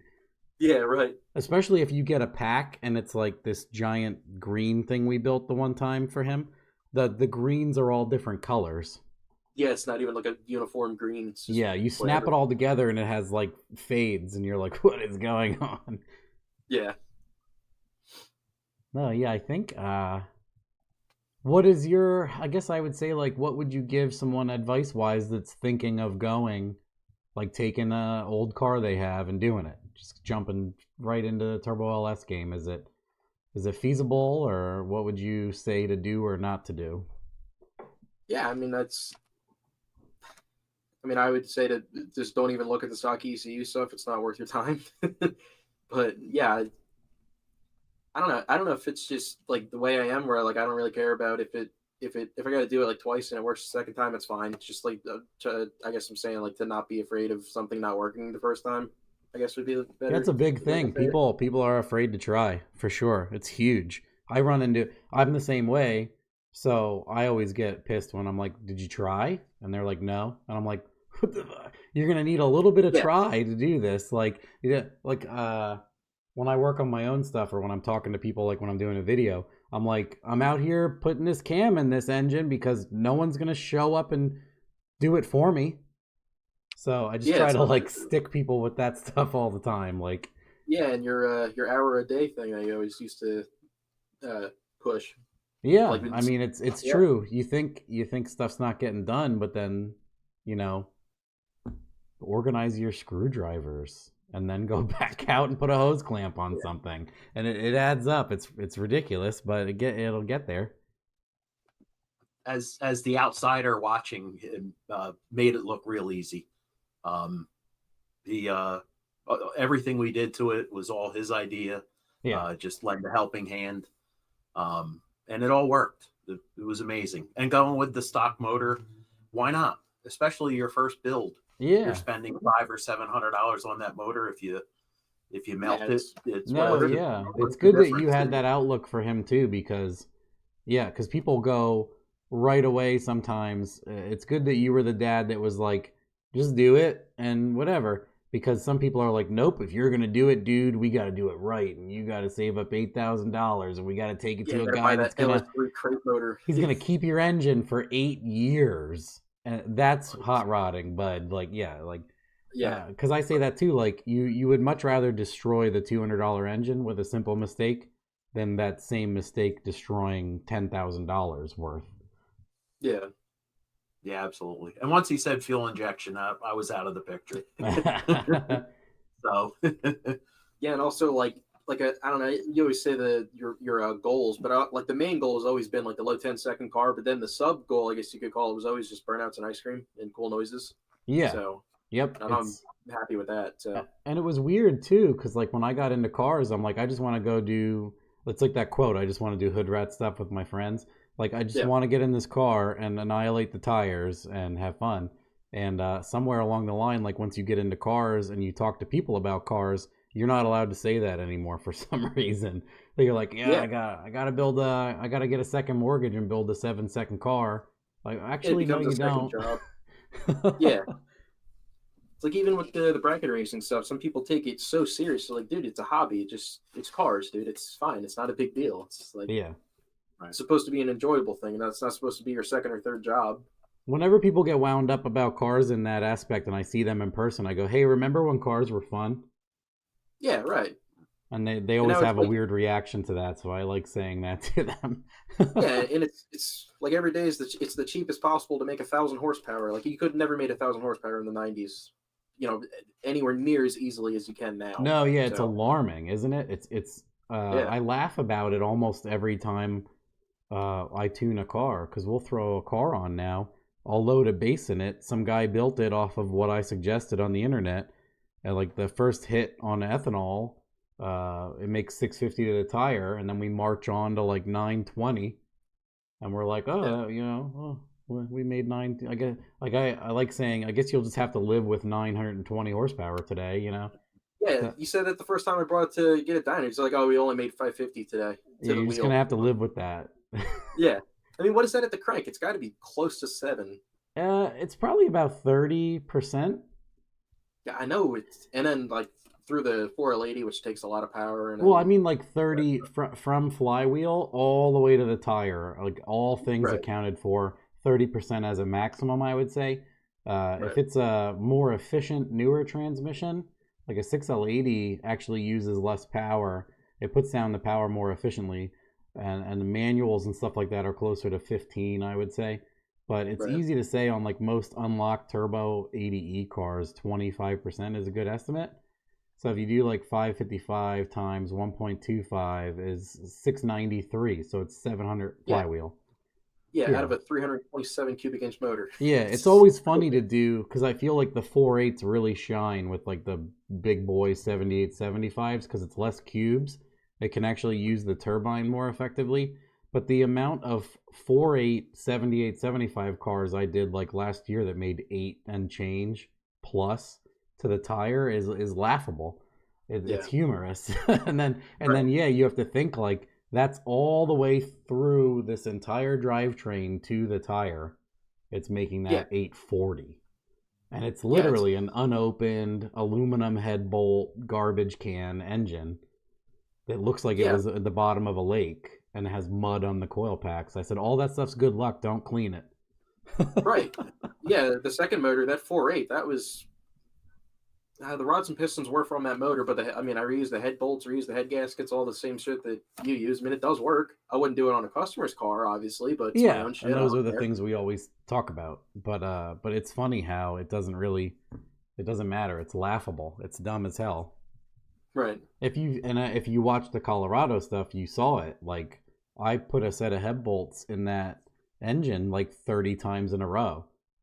Like, I never replaced the head bolt, so literally every one of the 10 times I had the thing apart, the same head bolts went right back in. Right. The stretching, Yeah, and I had a coolant pressure sensor, and that Colorado fought me so much with making that, like, it would make like 990 every time I would go. Yeah. Instead of 1001, it would make 996 and 992. And then, so all it ever was thrashed the whole time, and it never had a head gasket problem, luckily. Yeah. But imagine if it had, like, one stupid head gasket issue, I would have blamed it on everything and spent $1 million on fire rings to make no horsepower. Yeah. Yes. $300 on head studs is insane to me. The motor is $500. I don't care. It's really tough to validate costs once you've made, like, 600 rear wheel on absolutely nothing. Yeah. Yeah, because people are like, I bought then you go to help a friend and they bought like dumb shit, like expensive hardened push rods and double roller timing chain. And you're like, they're hundreds of dollars, dude. You're throwing it. Your car's not done and you're buying bullshit. Stop it. Yeah. Yeah, it immediately getting into all the LS stuff and like doing the turbo stuff and then getting into Holly stuff. And from watching your videos years ago, I'm pretty much the main like hot rod guy at the place where I work now. We do like, I've done a 2020 Silverado that a dude had a 6.2, whatever the bigger motor was, and he put some giant, I want to say it was either Magnuson. No, it was a Whipple. It was like a 2.9 Whipple. Yeah. And I put a cam in it, put the LT1 thing, and did all kinds of cool stuff. So pretty much just saying, like, we're just watching all the videos that allowed me to do a lot of cool stuff at work. So that's been cool. That's a good. I have a question for your dad. Then it's so you helped with a lot of the LS stuff physically, right? Yeah. For what he'd let me do. Yeah. What I was gonna say is, so I mean, I've done a lot of small block Chevy and Ford, and then I went right to like heavy into LS stuff just because of how cheap it was. But just seeing how much easier it is, like an intake without water in it, like simple things. And all of the gaskets are that Vuitton or however it's pronounced. I think it's Vuitton, but it's like a crushed aluminum graphite with a O-ring. So you can like pull everything on and off 1,000 times in a row and it still seals as long as it's not destroyed, which most of the time it's not. Like what's your take on seeing how much easier it is with all the Lego parts and you can just swap every piece nearly? Oh yeah, definitely. I was probably the one saying, "Are you sure? Shouldn't you buy new? Don't you have to replace? Don't you put gasket sealer on that and all that type of stuff?" I've never bought intake manifold gaskets on any of my cars.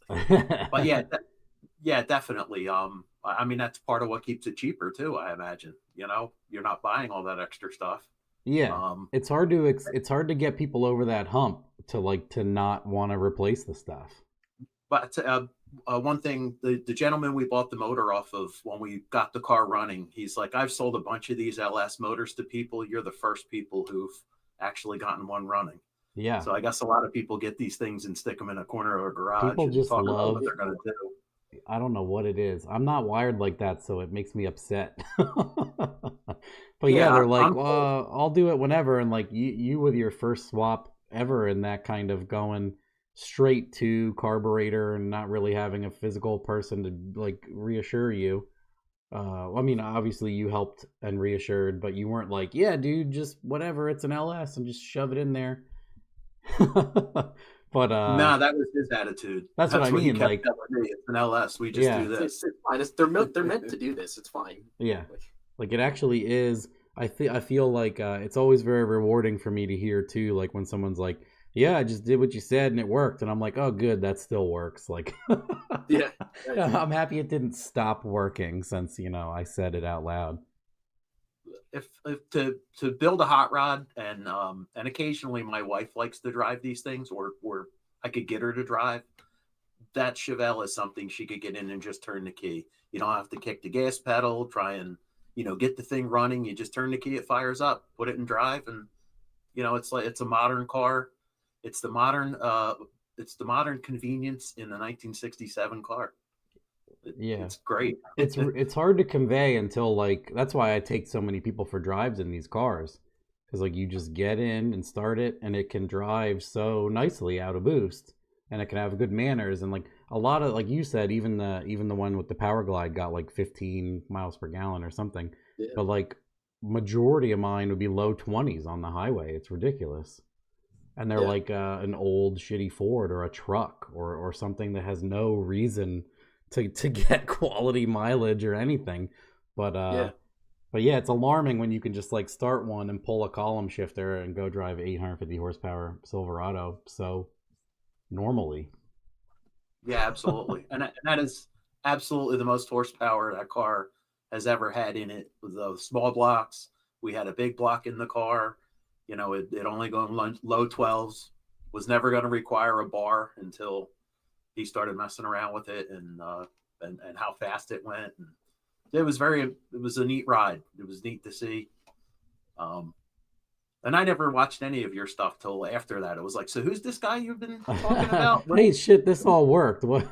yeah, exactly. You still don't have to. You just get the cliff notes from Junior. It's much easier than listening to me. I can go on that length. You don't want to listen to me that long. He was the one stressing over everything. I was just sitting back like, yeah, whatever. What do we do next? I don't know. That's nice. Yeah, it's kind of weird. Going through, I had to read that Terminator manual 5 times. I was like, what the fuck is the intake air temperature? What is a map? I don't know what any of these things mean. But plug it in. I guess it plugs in there. Okay. Yeah, what's nice is all of it's keyed. And it has the right side, because people say that too. It's a good point that you brought that up, where they're like, there's so many wires, and I'm like, but they all go somewhere. Like Yeah, a and there's lot of the really not that harnesses, you many. lay it down, it wants to go in a certain place, and the plugs all match what they plug into, so it's not And they were labeled. ridiculous. Yeah, they're all labeled. I mean, Yeah. yeah, it's Yeah, they do a really good job. I mean, well, there's people that I understand some people have harnesses that were I've seen that. lackluster, but alarming amount of the ones I've worked on, helped people with, or had personally had zero issues. So Yeah, I mean, I've 3 of them now, and I think that so far I haven't had any mislabeled. But I could see how that happens. I mean, yeah, but I think I had a label that was wrong once, but other than that, nothing was wired incorrectly. right, Like something said cam instead of IAT, like they swapped the two at the yeah, end of a right, 58X or something dumb. But yeah, well, obviously wasn't. Obviously, the 3-pin cam plug isn't plugging into the IAT, and you know right yeah, away that something isn't right right. there. That is kind of some stuff I got hung up on. Was like, but like, why does it list 2 intake air temp things? I don't know what the fuck. I don't know what I need. Like getting stuff like hung up on stuff like that when I had zero idea about anything. Just Yeah, that some of happened a that. couple of times. Yeah, because I like never even read the manuals, but it's fun. It'd be funny to go over sometime with someone who's brand new. But because yeah, it makes sense what you're saying is if they're listing a bunch of part numbers, you're like, well then, which is the one that I use, or which one should I use? I'm sure they had like one that was threaded, one that wasn't threaded, and some other bullshit. Yeah. Like Yep. one's open element and one is a cage, and so that was the confusing. And then you're like, well, what the hell? Which one do I need? Yeah, and this was like the first run of Terminator, so it might have been like early instruction thing. It might have got Oh, better. okay, yeah. But yeah, I mean, it's pushed through it and just like, yeah, fuck it. If it works, it works. If it doesn't, whatever. It's got to Yeah, get done by what's September anyway. So yeah, it is nice that like the Terminator doesn't make any like out of box crazy adjustments with IAT because the stock computer will. If it doesn't have an IAT sensor, it'll usually make the car like unbelievably rich and do other weird stuff. But the Terminator, you can basically turn it all off. You can run it on like 3 sensors. yeah, right. Yeah, and it was nice that it didn't even bother with the speed density thing with the mass airflow thing. Just messing with that on like coming from understanding the Holly stuff and then going to a stock type Yeah, just computer. I'm like, what eliminating. is the point? Yeah, it's redundant. Yeah, I'm it sure it's is. nicer to drive on a stock vehicle like that, and I guess it's more accurate to an extent. Yeah, But there's stock ups and stuff, downs. Oh, if a stock mass air meter car is working correctly, tuning the mass air meter is extremely easy. yeah, because you But just change other the than hertz that, sensor. it's Yeah, like a waste of time to put it into a car that's going to have a turbo and everything else and a Holly because you just don't need to use any of it at all. right. What is this? Oh, I was just looking at a message. Yeah, I mean, does anybody have any other questions for you guys? I think we covered a majority of it. It's funny, like I almost want you to be like, yeah, this was a problem and we had to do this and you're like, no, it was easy and I read instructions and I followed them and I'm like, jeez. What'd you blow out of the top of the intake? Oh yeah, so with using the stock map sensor in the intake there, I didn't have the plastic thing holding it on top. Like there was no Oh, that's retainer. right. Yeah. So sent that to the moon doing a burnout at Island one day, and I might have a picture of it, but I took a spark plug, turned it upside down, shoved it in the hole, and I didn't have anything else to hold it in there. So then I took like some bullshit. I think there was like a pin, like a cotter pin of some kind, and held it in there, and then it worked for the rest of the day. But yeah, that was funny. Yeah, a lot of that stuff, it's unfortunate because like the aftermarket stuff isn't a drop in and you have to do some modification or you're leaving a giant hole and then there's no real, but that's one of those things that like once you've done it once or halfway, you're like, oh, shove some bolts in here and break off the tab here and Yeah, right. whatever. You learn that like it's not that crazy, but yeah, I run into it a lot where people like put the map sensor in the wrong spot or the vacuum ports to the wastegate or but a lot of that stuff it's tough if you illustrate it like on a whiteboard or show someone a picture on the internet. Yeah, It doesn't translate sometimes when your stuff's upside down or your wastegate's near your transmission or yeah. yeah, So but once like the fire ring thing, majority of people do that and then I think more people are keen to it because I'll make fun of people on videos, but it's just one way to learn. Like, people will bring a car and it's making outrageous boosts, and I'm like, what spring do you have in it? And they're like, I don't know. And I'm like, right. well, a lot of these wastegates ship with 3 springs with them, but all 3 are in the gate.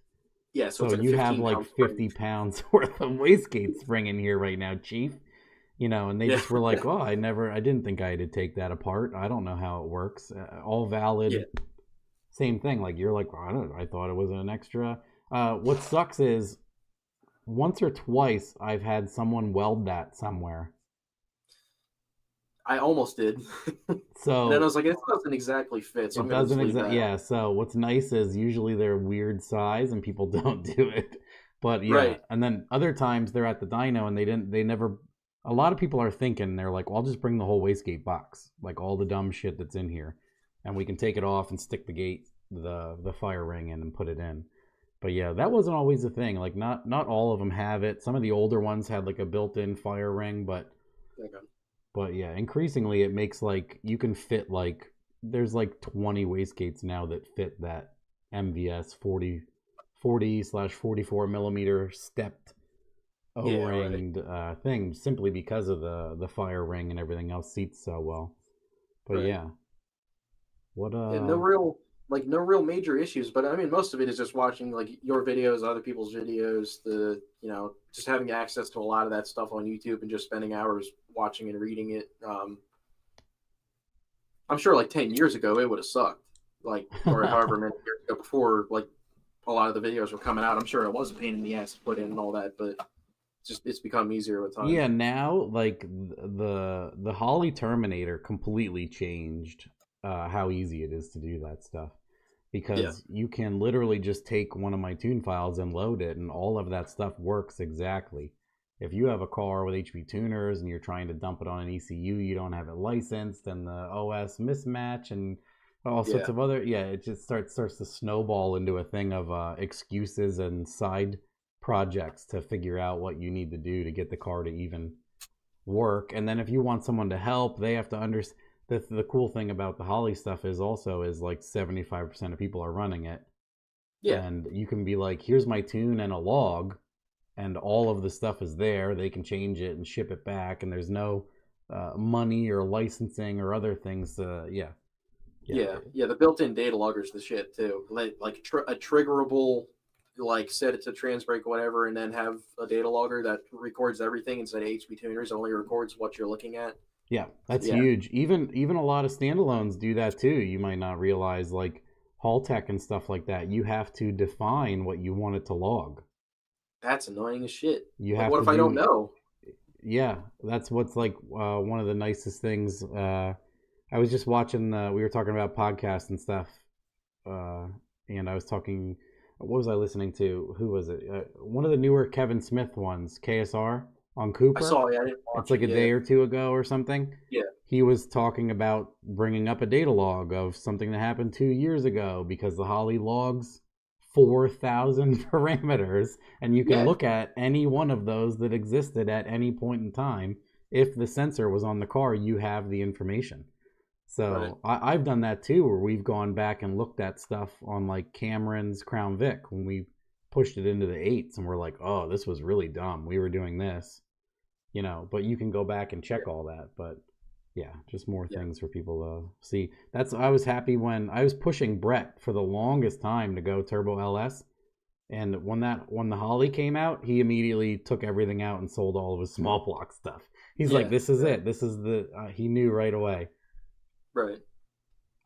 I think the Terminator, or I guess any kind of Holley, or I guess standalone thing would have to be included in dontbsme 2.0.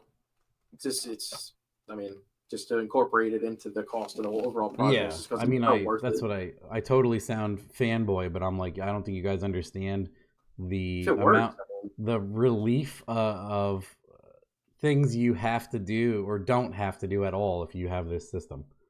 Because I've had plenty of people also where they build a copycat setup and they load one of the copycat tune files for it.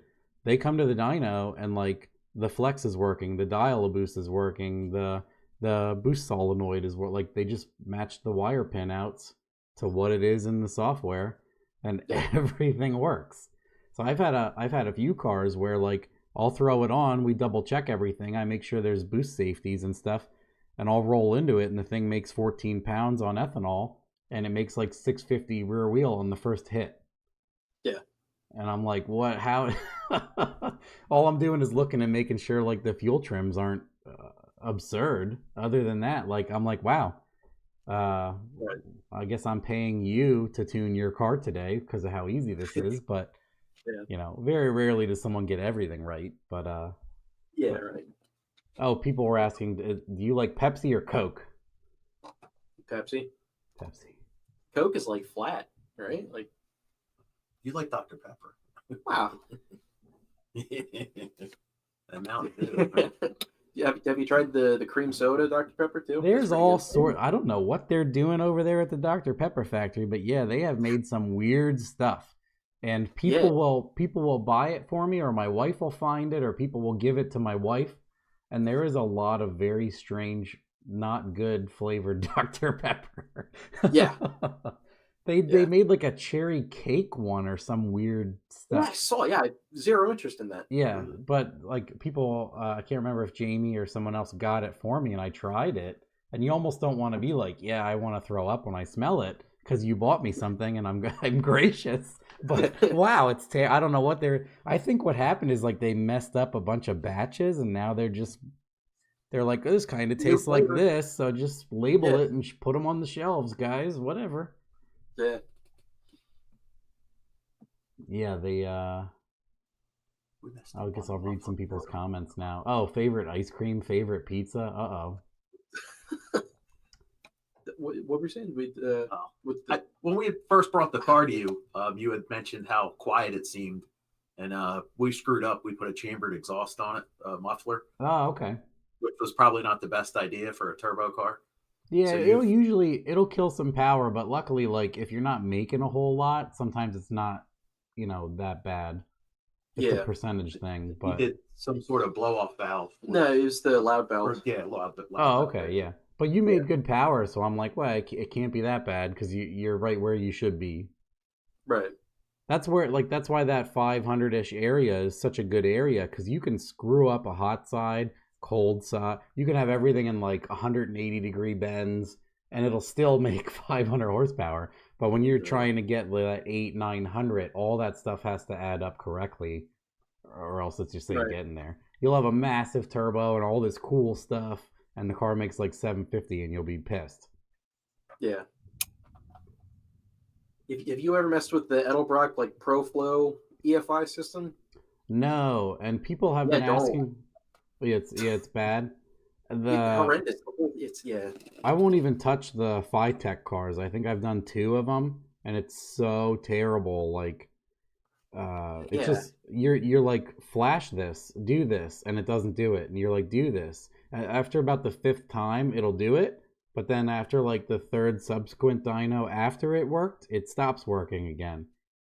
And I'm like, wow, how do you tune that? It won't do anything. There's no consistency at all. I don't know how the cars function, but yeah, we had a car come in with it, and there is no computer connection. It's on a tablet, like the world's cheapest Android tablet that costs maybe $100, and it's just a direct like Bluetooth connection to the module. It's horrendous. It doesn't stay connected all the time, and you can't look at anything. It's terrible. That's what people what's a company, I think offshoot, it's called Aces EFI. I've seen it. Yeah, they must be paying a ton of money on Facebook advertisements, because I used to see it. I actually I had to click like, stop showing me these ads. It was just only that. It was so annoying. But yeah, I looked at their software and stuff, and there's a lot to be desired there. But if they could, I don't mind using stuff as long as the software isn't atrocious. But yeah. Yes, I think the new Sniper is like that too, where it's I think there's an option for wired, but it's like starts out as a Bluetooth connection. Oh, interesting. Like a Sniper 2, yeah. I just know the only thing I know about Sniper 2 is they offloaded the electronics aren't in the carburetor anymore.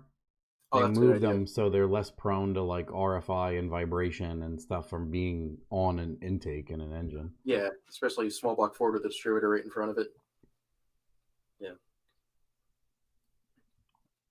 Going over some people's stuff. Yeah. Yeah, nothing. Just normal. Well, Mark was asking what that guy Potato R32 that usually comes on late into my shows. He's Yeah. like, grab the largest hammer you have and show it to us, like that guy.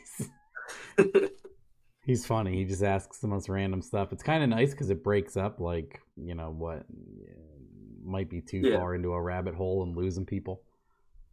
But yeah, well, I agree with what he says here too. And then I think I don't know. I think we're pretty much done. I don't know if we can go over much else. Not to be like cut anybody off, but No, yeah. the car does good. Put it Yeah. together. Does burnouts. Yeah, pretty much. I mean, minor issues, like some self-inflicted stuff just from not knowing, but Yeah. It's what's neat though is like the overall cost of making those mistakes and learning from them was really dismal in comparison, right? yeah, right. Which event is next? Oh, what's a weird swap that you want to do? That's a good question for you. So that Suburban I have, I've seen other people put Duramaxes in them. I don't know shit about diesels, but it's probably expensive as hell, but that'd be cool. Yeah, I've seen the company do it, but they want like 40 grand on top of you already having the truck, which is just ridiculous. Yeah. And that's not even really weird. That's just doing something that already exists. But, Or upgrade it to the 6.6, right? The gas. yeah, or my dad has a 2020 2500 with the 6.6 gas motor. Oh yeah. I think it's like 440 horse, something like that. It does pretty good. I mean, I'd be interested in putting that in that Suburban, just because it's older than 06 and it's 2500, so there's no inspection, so I can do whatever I want. Yeah. I was also interested in possibly doing like a 6L80 in there, but I don't know how that would work because the mileage sucks. It's like 9 miles per gallon. Yeah, the city. Holly can control the 6L. I have one in my Fairmont right now, so you can't. Yeah, I do saw. that. So do you need HP tuners to tune the 6L80? Like I saw there was some weird stuff, or is it like controlled through the Holly still? Well, I mean, you could choose one or the other. So, yeah, so Holly can control it by itself. You don't need HP tuners. But Right. to maximize the 6-speed stuff, tuning it with HP tuners is still recommended. I would recommend it. Holly isn't going to tell you to use HP tuners to pro. Yeah, But there's so many. Actually, my friend was asking me all about 6L80s, and I said we should almost do a show where we just talk about. Oh, it was Mike Hennessy from Monkey Fab, because he's interested in doing it, and I'm like, wow, there's so many caveats to juggle because the 6L80E has an ECU in it that controls the transmission. Right. So what's happening is the 6L80E control is just the Holly terminator converting numbers and PIDs and channels to Holly CAN bus, and it's spitting it out into the 6L80E because the transmission itself is looking for like what are you going vehicle speed, TPS, and a bunch of other things. And then the 6L80E, it's called a mechatronic transmission, so it has to engage the gears. They're not like planetary. It's not working like a regular transmission. So it has to be happy with what it sees to operate correctly, and it can't hold any power on a shift. So what happens is the 6L80 is like, hey, I'm coming up to where I want to make a shift. Can you pull all your horsepower out quick? So the ECU is like, yeah, and it just dumps a bunch of ignition out of the car. The transmission waits, and they all talk back and forth. They're like, hey, I pulled power. Okay, I'm in second gear. Okay, I'm putting the power back in. But since the computer's in the transmission, you have to have that whole exchange. Yeah. So some base 6L80E tunes from the factory are absolutely terrible and will burn up the transmission factory. So like what happens there is fixing that with HP tuners is a necessity to get proven performance out of the 6L80 itself. Some of them are okay. So there's that whole thing. So maximizing the 6L setup is doing a little bit of HP tuners and setting up the Holly together. But other than that, it works incredibly well. It's really cool. Yeah, it's also I'm assuming the flange is different for like, so it's a 4-wheel drive truck. I'm assuming the transfer case wouldn't work from a 80 to a I don't do a lot of 4-wheel drive stuff, but I know Yeah, that me like neither. the 80E6, the 4L80, 6L80 stuff, I think has like very similar bolt up patterns. I think the Okay, same transfer case. I think someone probably knows all the answers, but right. uh, yeah, you would put it in a 4-wheel drive. Yeah, that truck is 4-wheel drive. Yeah, It's pretty I easy to mean, get. There's more, in my opinion, there's more of the 6 speeds that are 4-wheel drive than there are two. Because if you want a because they would hot have had rod, some do a Camaro, six right? speed. I know a bunch of Yeah. people who have actually just swapped the tail shaft housing and stuff for the Okay. 6L80 because most of them are 4-wheel drive. Right. So if you just started with a 4-wheel drive one, you wouldn't have to Yeah, worry that about would be any of it. easier. Yeah, because this truck gets like 15 miles per gallon and then like 12 towing on an open trailer. So Yeah, it's and it's a huge lot nicer to for this. The 6 gears is huge for like a bigger or a heavy vehicle. One thing we're gonna test, which I wanted to test it on my Fairmont, but it didn't work out. I wanted to do like I wanted to run it on motor or mildly power adder with the 4 speed, and then do the 6 speed and nothing else, and then drive. just show gearing advantage what it could do as far as performance.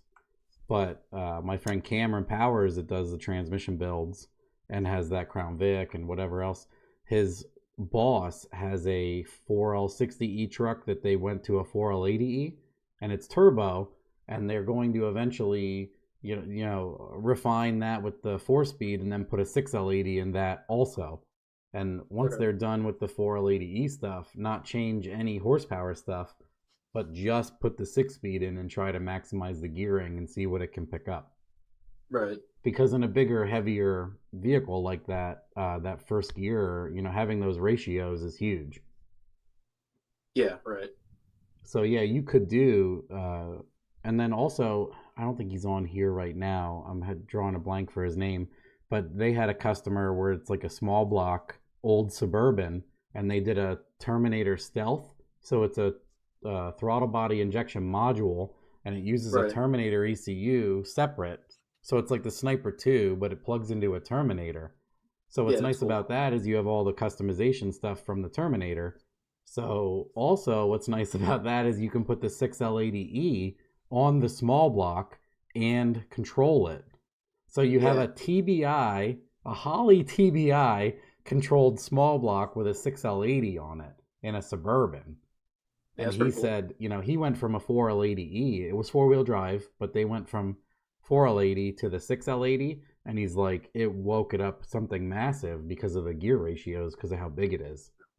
Yeah, I'm sure the first gear's got to be like 3 something, It's a probably 400. 4. It's like a No shit. 408 or a Yeah. 403. Yeah. Yeah. 4 ladies like 252, something like that. Yes, I think it's the same as a 400. it is. Yep. Okay. 250, 151. Yep. Right. And then the 6L has a 408 or a 403. It's a 4 for the first Yeah. gear ratio.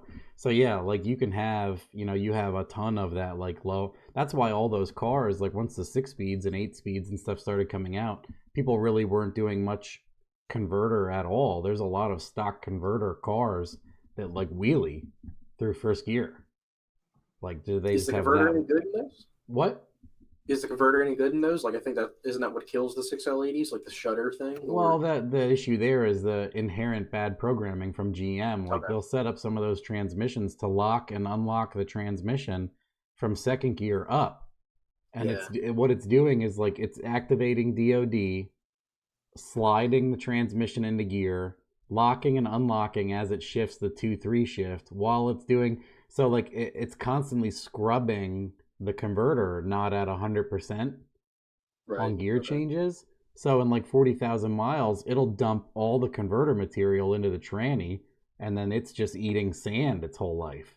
So at Right. 60K, it's a garbage can. All of it is not useful. Your converters are filled, or I mean, your coolers are completely filled with sand. Yeah, it's ridiculous. So you need to like throw everything out and replace it all. And if you put a brand new 6L80E in again, the programming will blow up again. Yeah. Right. Yeah, so like Right. what Cameron does is he uses HP tuners and he actually changes the tunes so the transmissions will last. Because like majority of the 6L80E problems, and I would venture to say a lot of 4L60E problems are poor programming from GM. Wow. Because as soon as you take care of a little bit of that with a little bit of smarts, they don't have those problems. Yeah, 'cause his truck has the 6L80 in it, and so far it's been fine. What do you got, like 40 on it? Yeah. Like occasionally it'll have a weird shift, but I'm sure it's just they'll pulling shift the timing. flare, like completely factory. They don't know what gear to go into. That's another thing about the 6L80, since it's that mechatronic transmission. If it's not happy, it won't do it. Like it physically won't engage a gear. So if it at some point gets pissed off, it'll do like a semi-neutral or a full-on neutral on you. And that's why you get that like in and out of gear, like what the hell is this thing doing? But if it has like any mild programming at all, it'll never do that ever. Yeah, it's just the problem is it's like $300 in fucking licensing from HB tuners on these new things. Yeah. What year is it? 20. I don't know if I can. I have all the old stuff because I don't like being like internet nannied through the software and having all of my stuff turned off like they've been doing. But I don't know if I can read a 20, but I would do it for you. And what I do with the 6-speeds is I turn off lockup until only 5th and 6th. And, you know, we mess with a bunch of things. But, yeah, all of those people, a lot of times they'll tow their cars and I'll tune their car. And then I notice that they have the truck with the 6-speed and we talk about 6 speeds and they're like, it's doing the shift flare shit and blah. And I'm like, man, for $100, I'll go in there and blah, blah, blah, and like they'll drive home and they'll text or email or whatever. And they're like, completely new truck. I actually love my truck now. Right. Yeah, because it's not doing. We tow all kinds of stuff. I mean, we've been going pretty far away to do these money races, and he's been towing my box trailer that weighs fucking a ton. So yeah, we'll look into it. Yeah. So you have like a half good tune up in there. You'd know if it's not by now for sure. Yeah, I mean it's totally stock, but yeah. Yeah, but I mean some of the stock tune files for those 6Ls are all like I had a 2008 G8 GT, which is like one of the first passenger cars to have the 6L80. It was so terrible stock. Like you'd pull out into an intersection and it felt like it was in neutral for 3 seconds, and then it would like slam into third and buck, and you were like, what the hell is this car? What's wrong with this car? Yeah, I've only noticed it a little funky downshift, maybe second, like back in the first gear. And very rare. Like it almost like it banged back in the gear. Oh, it'll clunk. Yeah, I mean, yeah, you'd rather have it 6L80. You'd rather have it hit something instead of doing whatever slip and slide stuff it can do at times. It's never freewheeled or anything like that. Some of them, my G8 completely factory was so terrible. Like you'd accelerate and you'd roll into it in third gear. If you rolled into it in third and fourth, it would come up in RPMs. It would go like up to 5,000. You'd be like 3/4 throttle, and it would go into fourth. Nice. And you're like, what the hell why did it make a 6-second long shift? Like what is going on? Stuff like that. Yeah. So if you can imagine, if you have a truck and you're pulling a trailer, you gotta do that 3-second scuff once or twice, and all your clutches are glazed. Yeah. Like you overheated and warped all your steels and your 3/4 or whatever. Yeah, so you can immediately turn them to shit because some of the programming is just terrible. But yeah, we should. I don't think I can support a 20, but plenty of other people can, like Carl Pritz, or I don't know how close you are to Carl. See if he could do that if you're concerned with it. But yeah, my friend had so I worked with a guy. I still work with him anyway. He bought an 09 G8 GT because of how much I liked mine. And I tuned the transmission and engine, and now it has 300,000 miles with the stock engine and transmission. And I know for sure a 6L80 would not have made it that far without, some assistance in the tune department. Yeah, we're changing them out pretty commonly at work, and we're just like a mom and pop type shop, like independent shop. Yeah, that's all Cameron does is 6L80s and 4L60s. And it's a shame because people are like, these transmissions are garbage because the dealership sees them all the time. But I'm like, man, all it is like just a programming issue. It's sad because the transmission's phenomenal. tow haul was a mess. Yeah, well, I don't know. It depends. So Mark was asking something about tow haul mode.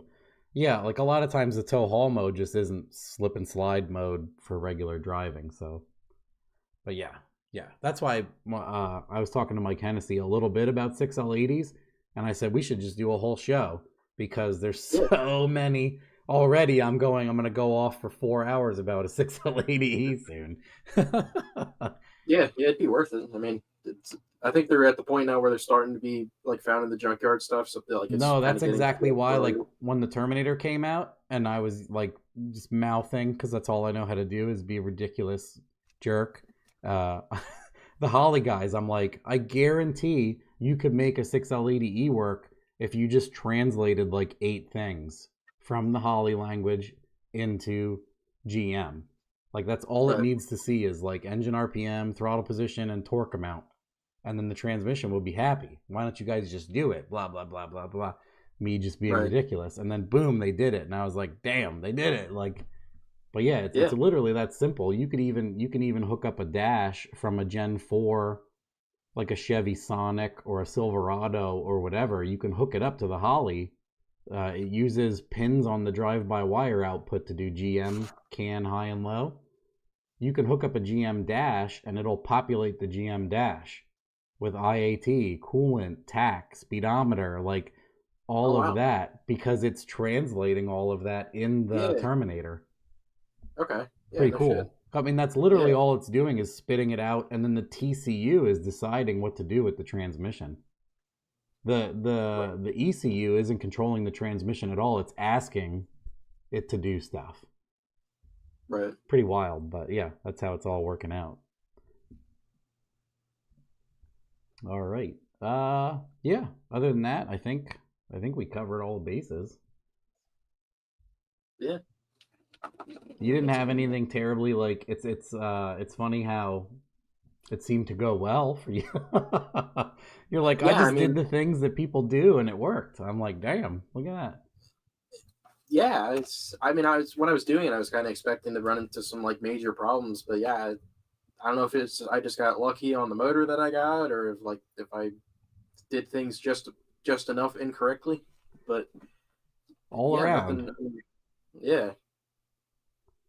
Also, I did cheap out on stuff, but I also tried not to cheap out on the important stuff, like the fuel pump. I knew I needed an actual what I thought was like a good one. Yeah, it's been fine. So I didn't want to buy the world's cheapest thing. So some of that stuff is important, and it's tough now because so many products exist. Because people are like, "Why don't you make a list of what's good and bad?" And I'm like, "Well, what's good for you is not good for this guy because he has an external setup, and this person it would benefit, and it would be cheaper for them to do internal and." You know, it's a can of worms answer, which is it's tough to give people all the time, but yeah, situational, yeah. All right, well, I thank you guys for coming on, and hopefully we inspired some confidence for some people, or made some people think hell no. Either way, yeah. I'm sorry it took a while, but no problem. Yeah, maybe we can have you on again when you do something crazy and regret it. That's the next step for Turbo LS hot rodders is you're like, man, I'm going to build a motor and I'm going to get a Death Star size turbo, and then it makes 900. Like, it makes 100 more than your Turbo 4.8 did. And you're like, why did I do this? Yeah, whenever I finish my brother's car, that'll probably be the point when I regret everything about it. Oh, yeah, because he said he has like a 94 millimeter and stuff. Yeah, it's something ridiculous, and I want it to actually be fast, like an 850 car. That'd be cool. So it's going to do the same thing that the H4 did. It'll go like 90000 a million times and just never get there. Yeah. But looking forward to it. That's always fun. I love it. That happens. Like I was just watching Cletus did that the other day with their McFlurry / Oreo. Yeah, that's just it always happens. It's funny to see that it always happens that way. Like 10 701, 708s in a row until you get something right. Yeah. All right. Well, thanks for coming on. Thanks everybody else for, viewing and watching and listening in, and hope to see you guys again sometime. Good luck with your car. Good luck with everything else. Yeah, Merry Christmas. Happy New Year. All that stuff's coming up. All right. Well, have a good one. Take care. Yep. Bye.